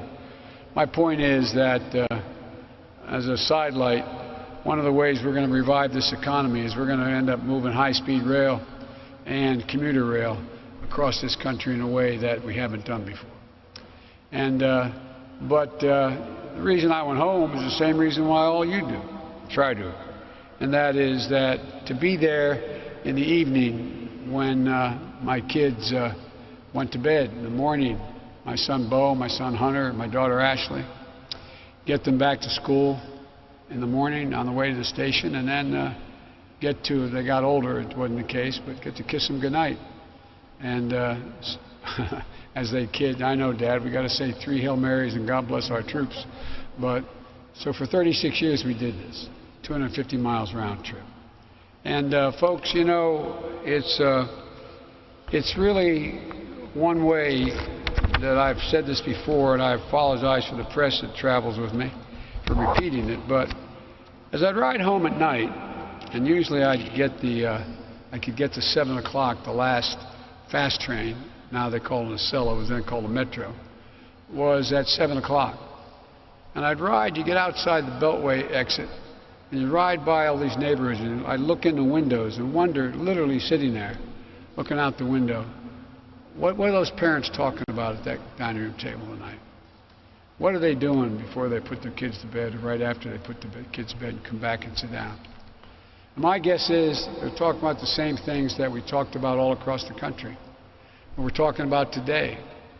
They're asking questions, and one another as profound as they are ordinary. We're going to be okay? We're going to make it? Well, what are we going to do? Who's going to tell her we don't have the money to go back to that community college? Or who's going to, you got to drive another 1,000 miles on those ball tires. We just don't have the money right now to get 400 tires. This election is about answering those kind of questions. Who's on their side? My dad used to have an expression, for real. My dad, he didn't have work when coal died in Scranton. My dad was a salesperson. He wasn't a coal miner. My great-grandfather was a mining engineer. But my dad used to say, Joey, a job's about a lot more than a paycheck. It's about your dignity. It's about respect. It's about your place in the community. It's about being able to look your kid in the eye and say, honey, it's going to be okay, and mean it. That's a lesson I've never forgotten. It's what I grew up with, surrounded by hard-working families in Scranton, Pennsylvania. When my dad had to move to Delaware, took us home to my grandpa for a year. But we finally got down, we got together again, and that's the discussions we had in Claymont and Scranton, like here in Cincinnati. But times are hard. Unemployment is up due to the pandemic. An economic outlook remains very uncertain and very mishandled. Across Ohio and this country, folks are worried about making their next rent payment or mortgage payment, whether or not they're going to be out in the street, whether or not they can purchase that prescription drug they need, or how much food they can put on the table. Making hard choices. Worry about whether the school their child is enrolled in is going to be able to be open. Or what do they do if I still have a job, but I have a young child? Do I go to work and their school's not open? Who takes care of them? How do we do that? They see the people at the top doing better and better, even in the midst of this god-awful recession. While they're left to wonder, and I mean this sincerely, they're left to wonder, who's looking out for me? That's Donald Trump's presidency. 215,000 people dead from COVID-19. Experts are telling us we may lose up to another 200,000 lives by the end of January. All because the president is only worried about one thing, the stock market. Because he refused to follow science. It's estimated that if we just wore masks, the mask I just took off to speak, the experts tell us we could save between now and the end of the year 100,000 lives. The President knew back in January, I think it was the 28th of January, when the intelligence community kept telling him how serious this pandemic would be. He knew it was extremely dangerous, an extremely communicable disease, airborne. But he didn't tell anybody. But out of his desire to try to get Bob Woodward to write something good about him, he did a long interview with Woodward, a famous journalist. And he went on record, on tape, he's taped as saying, Trump is, that he knew how dangerous this disease was, but he did and said nothing except praise Xi for the great service he was performing, how transparent he was. Ask yourself, why did he not tell the country? Or how much better off would he be had he told the country? He said nothing. He told Bob Woodward that he didn't want to panic the American public. Americans don't panic. Trump panicked. Trump is the one who panicked. His reckless personal conduct since his diagnosis as well has been unconscionable. And the longer Donald Trump is president, the more reckless he gets. Dr. Fauci, most respected person in this area, in the country, referred to the president's announcement event for the Supreme Court in the Rose Garden as a super spreader event, publicly criticizing it. And how is the president responding? He's running a national ad here in Cincinnati and all across the country, quoting Dr. Fauci out of context. Dr. Fauci said back in March, referring to public health officials, quote, "I can't imagine anybody could be doing more," end of quote, referring to public health officials. But Trump and his campaign, who were very much used to deception and not telling the truth, deliberately lied by putting Fauci in his ad, implying that Fauci was talking about Trump, saying he doesn't know how anybody could do any better. And Fauci, after he saw the ad, he went public. You've probably seen it on the nightly news. He came after that and he said, "I did not give permission for that quote to be used, and it wasn't about the president." And even after he said that, and the point, I listened to your talk, even after he said that, look what happened. They continued to lie. They said, "We're keeping it in the ad." Same ad that says, "I'm going to increase taxes on middle-class folks," with the same amount of credibility. Look, they use the ad knowing it's a lie. Can you remember any other major mainstream presidential candidate ever doing something like these things? As a consequence of months of overwhelming lying, misleading, and irresponsible action on the part of Donald Trump, how many empty chairs are going to be around the dinner table tonight because of their negligence? How many? How many brothers, sisters, mothers, fathers, uncles, aunts, moms, dads are gone? Folks, we're so much better than this. Despite the crises we face, we have an enormous opportunity, like America's done unlike any other country after every crisis. We've always come out of the crisis stronger than we were before we went in. That's the uniqueness of who we are. We now have an opportunity to build back and build back better, to get everyone a fair return on their work, an equal chance to get ahead, begin to reward work, not just wealth. For example, for communities of color here in Cincinnati and all across the country, the question is, how do we break the cycle where in good times they lag, in bad times they get hit first and hardest, and in recovery they're the last and toughest to bounce back? The answer is justice. Justice. Criminal justice. Police reforms. I know this nation is strong enough to both honestly face systemic racism and strong enough to provide safe streets for our families and small businesses that too often bear the brunt of looting and burning, which is never justified. We have no need, though, for armed militia roaming the streets. We should have no tolerance for extremist white supremacist groups menacing our communities.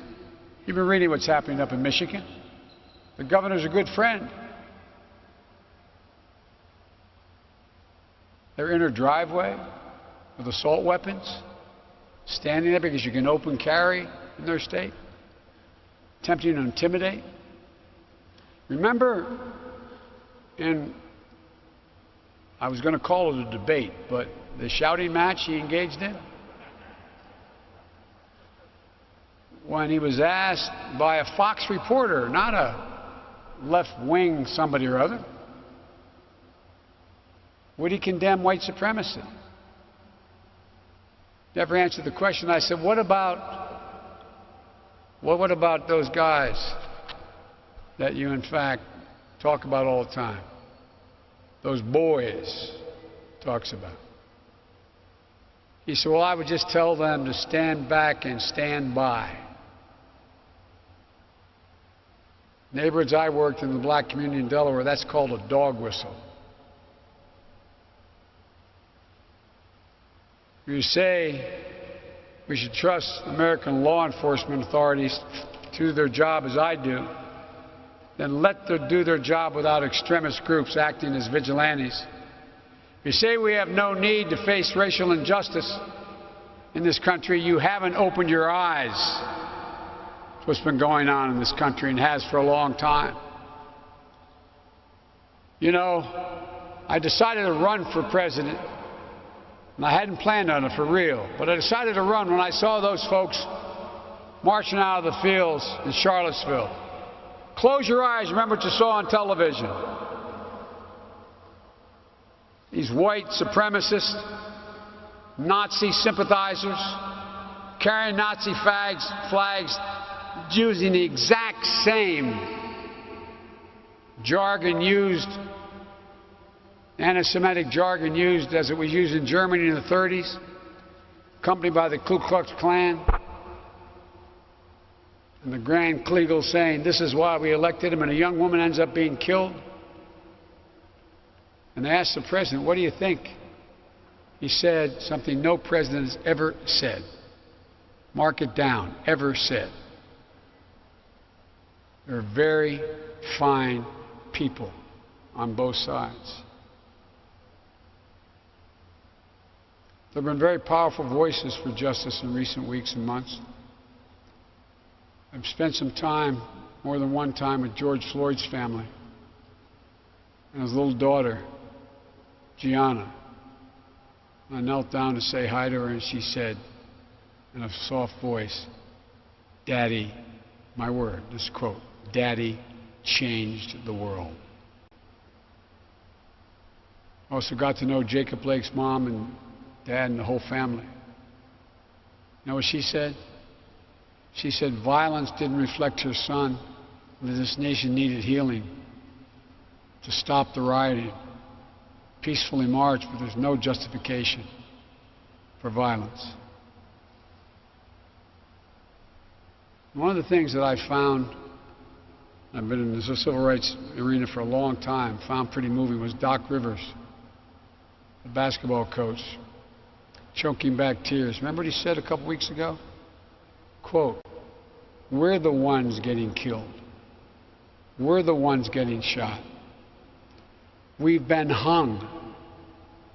Continuing the quote, it's amazing why we keep loving this country, and this country doesn't love us back. Think about that. Think about what it takes for a black person to love America. That is a deep love for this country that for far too long has never been fully recognized.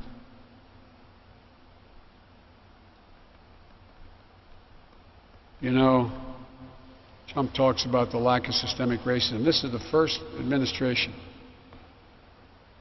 We've never met, we hold these truths to be self-evident that all men, we've never met that standard. But every generation has moved closer and closer and closer to inclusion. This is the first one, elected president, to deliberately try to turn it back in a big way. With all due respect, I think what we need in America is leadership that seeks to de-escalate tensions, to open the lines of communication, and bring us back together, to heal, and to hope. As president, that's precisely what I will do. That's a president's job. It just goes beyond the issue of police-community relations. It goes about being able to compete and build wealth.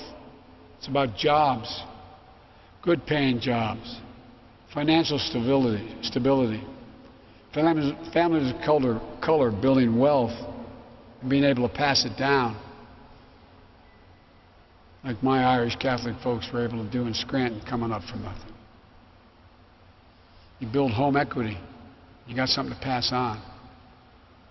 For example, another example is more and more women are dropping out of the workforce in this recession, whether in a city or in the suburbs. I have a plan to deal with this pandemic responsibly. testing, tracing, masking, not politicizing the race for a vaccine. Plan for its safe and equitable distribution.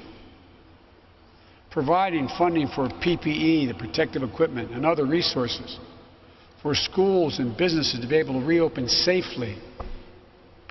If you notice, the President said when he was asked about his responsibility, he said, "I take no responsibility." That was a quote. I take no responsibility. No national standard has been set by this administration. Mr. Mayor, you're doing it on your own, or with your governor, or with your others in the community.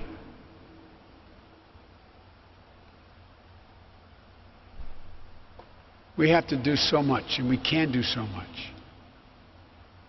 Ease the caregiving crisis for so many families experiencing now. That squeeze between raising your kids while caring for an aged loved one. It's real. Protect your health care in the middle of this pandemic. Why do so many Republicans today have time to hold a hearing on the Supreme Court with 22 days left to go instead of providing significant economic recovery and needs for the people who are hurting so badly, Democrats and Republicans?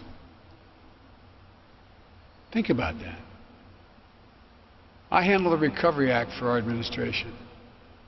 $800 billion in 18 months with less than 0.2% waste or fraud. We had an inspector general who looked over everything I did, and I met with once every 2 weeks. Got $145 billion out to state and localities so you didn't have to lay off cops, firefighters, school teachers, nurses, first responders. What are we doing? Zip. The House acted at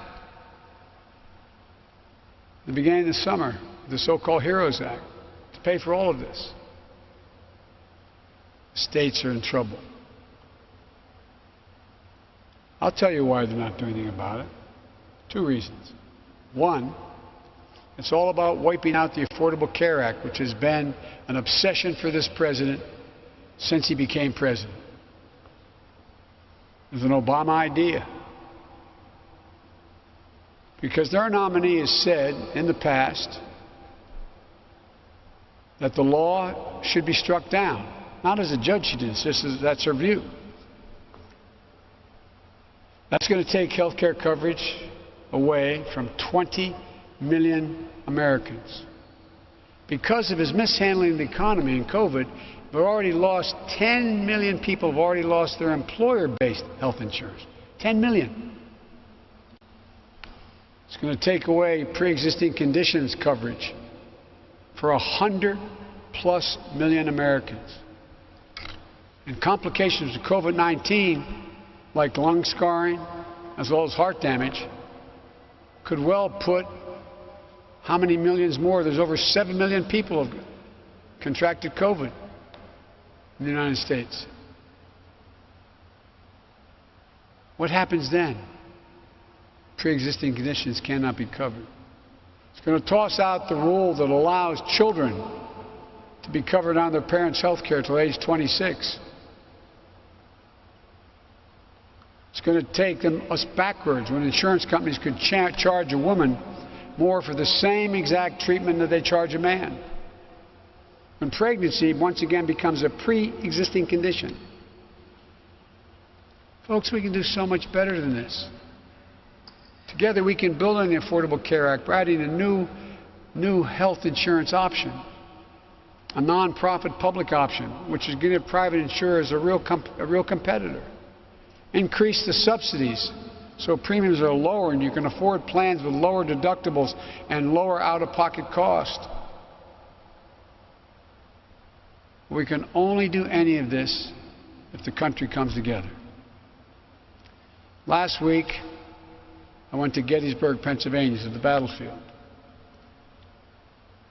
where Abraham Lincoln told us that a house divided cannot stand.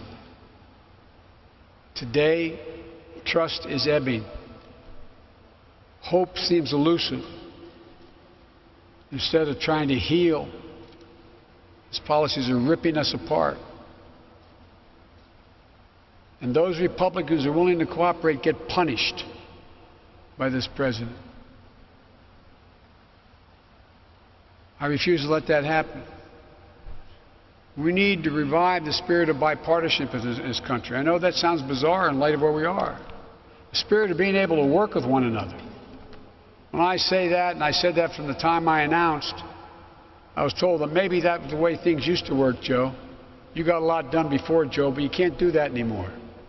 Well, I'm here to tell you and say we can. And we must if we're going to get anything done. Democracy requires consensus.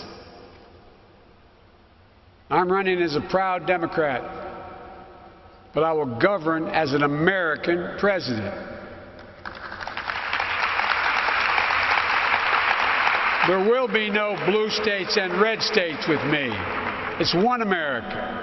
I'll work with Democrats and Republicans. I'll work as hard for those who vote against me as those who voted for me. That's the job of a president. The duty to care for everybody. We can disagree on policy, but you can still care.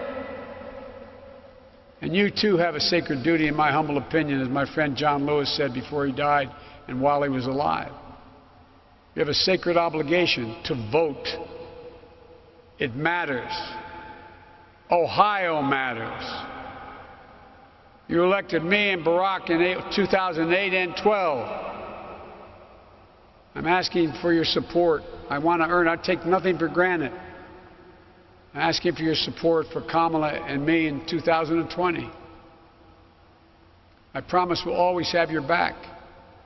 So please vote. Go to iwillvote.com/OH now to request your absentee ballot, to vote by mail, to confirm your early voting location, to vote early in person, to find your polling place, to vote in person on Election Day. Just make sure you have a plan. As the future Congresswoman said, bring along family, bring along friends, make their plans to vote as well, no matter what. Don't let anybody discourage you and tell you your voice won't be counted. It does.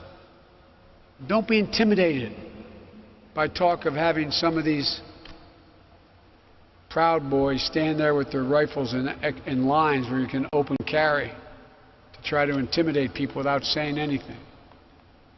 You, the American people, decide our future. Vote, and I'm convinced you're going to turn out in large numbers. I announced, I said I was running to restore America's soul. Well, it's time to restore its soul. It's time to rebuild the backbone of this country, the middle class. And this time bring everybody along, no matter your race, your age, your gender, your religion, ethnicity, sexual orientation, disability. Everybody gets to come along. It's time to unite America.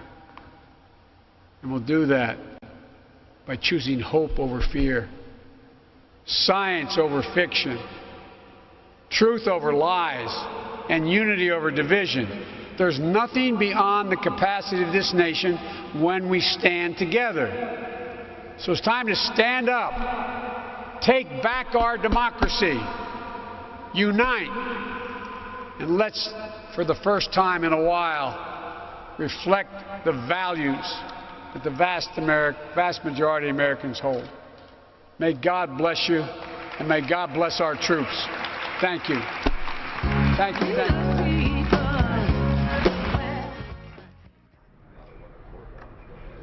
You're watching News Now from Fox. This is obviously a Biden campaign event coming out of Cincinnati. He's been in Ohio all day today. Also, Vice President Mike Pence has been in Ohio as well. We're going to take you out to Florida, where President Trump is going to touch down in just about 30 minutes or so. It's 4 o'clock out here in Phoenix, Arizona. Still sunny out there in Florida as well. This is the first event that President Trump will be having since his his first campaign rally since his COVID-19 diagnosis. We just heard from his personal physician not too long ago who said, yes, he is there, he is ready to go. Governor Ron DeSantis of Florida just stepped off the stage, but I want to play out what he had to say just minutes ago. You can go to a store. You can do all these things.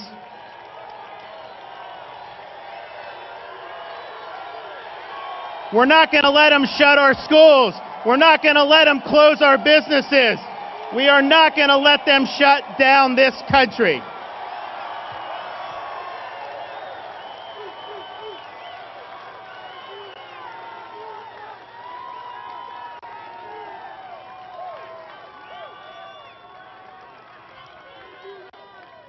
The other choice we have is whether we want our country dedicated to law and order,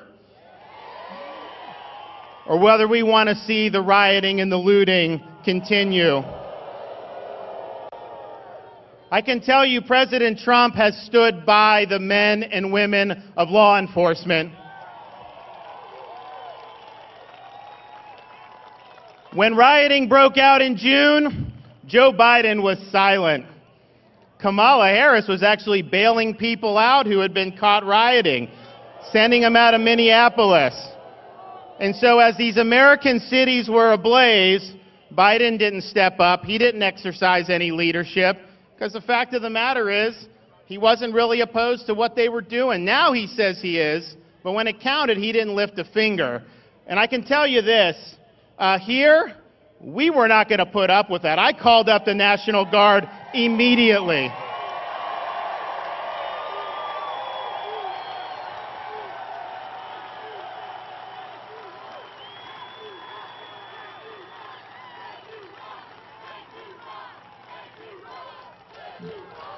But we're not just going to rest on our laurels here. I don't want to play whack-a-mole. And we are going to cut in here really quickly. We're following some breaking news coming out of Orange County, California. It looks like we have a police chase going on. This white van in the front has been going for miles now. I think it's been going for about 30 minutes or so. It was happening during Biden's event, but as you can see, speeding away. You can see the miles per hour in the top right-hand corner, 43 miles per hour. Again, police chase in Orange County, California. This is not uncommon for California. We see at least probably one police chase every single week. But this one's still going.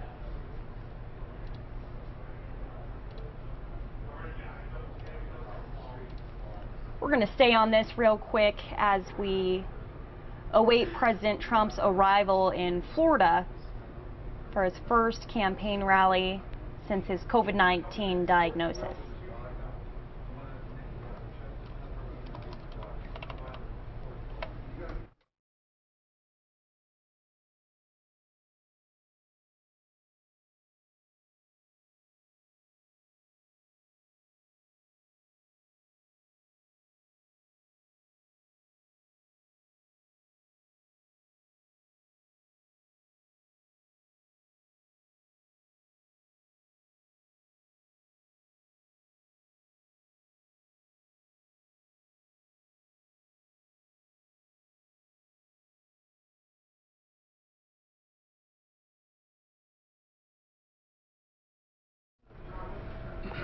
And as we continue to follow this police chase in the bottom right-hand corner coming out of Orange County, California, we're going to play out for you remarks from Governor Ron DeSantis ahead of that campaign rally in Florida. Let's listen in.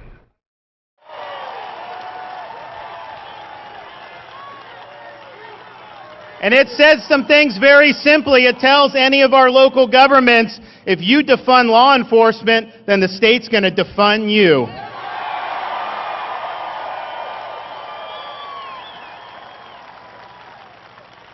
And if local government is led by a spineless mayor like that mayor of Minneapolis, where they tell law enforcement to stand down and they let people get harmed and property be destroyed, well, we're going to waive sovereign immunity, and if you are harmed, you can sue that local government for your damages.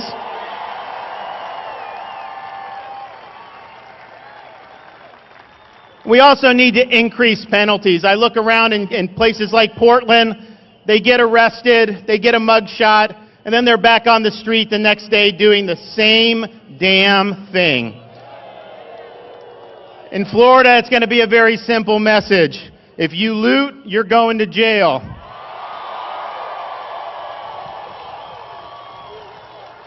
If you riot, you're going to jail.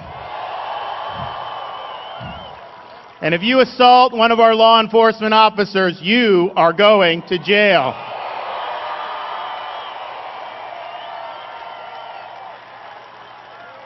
So we are a law and order state, and we need a law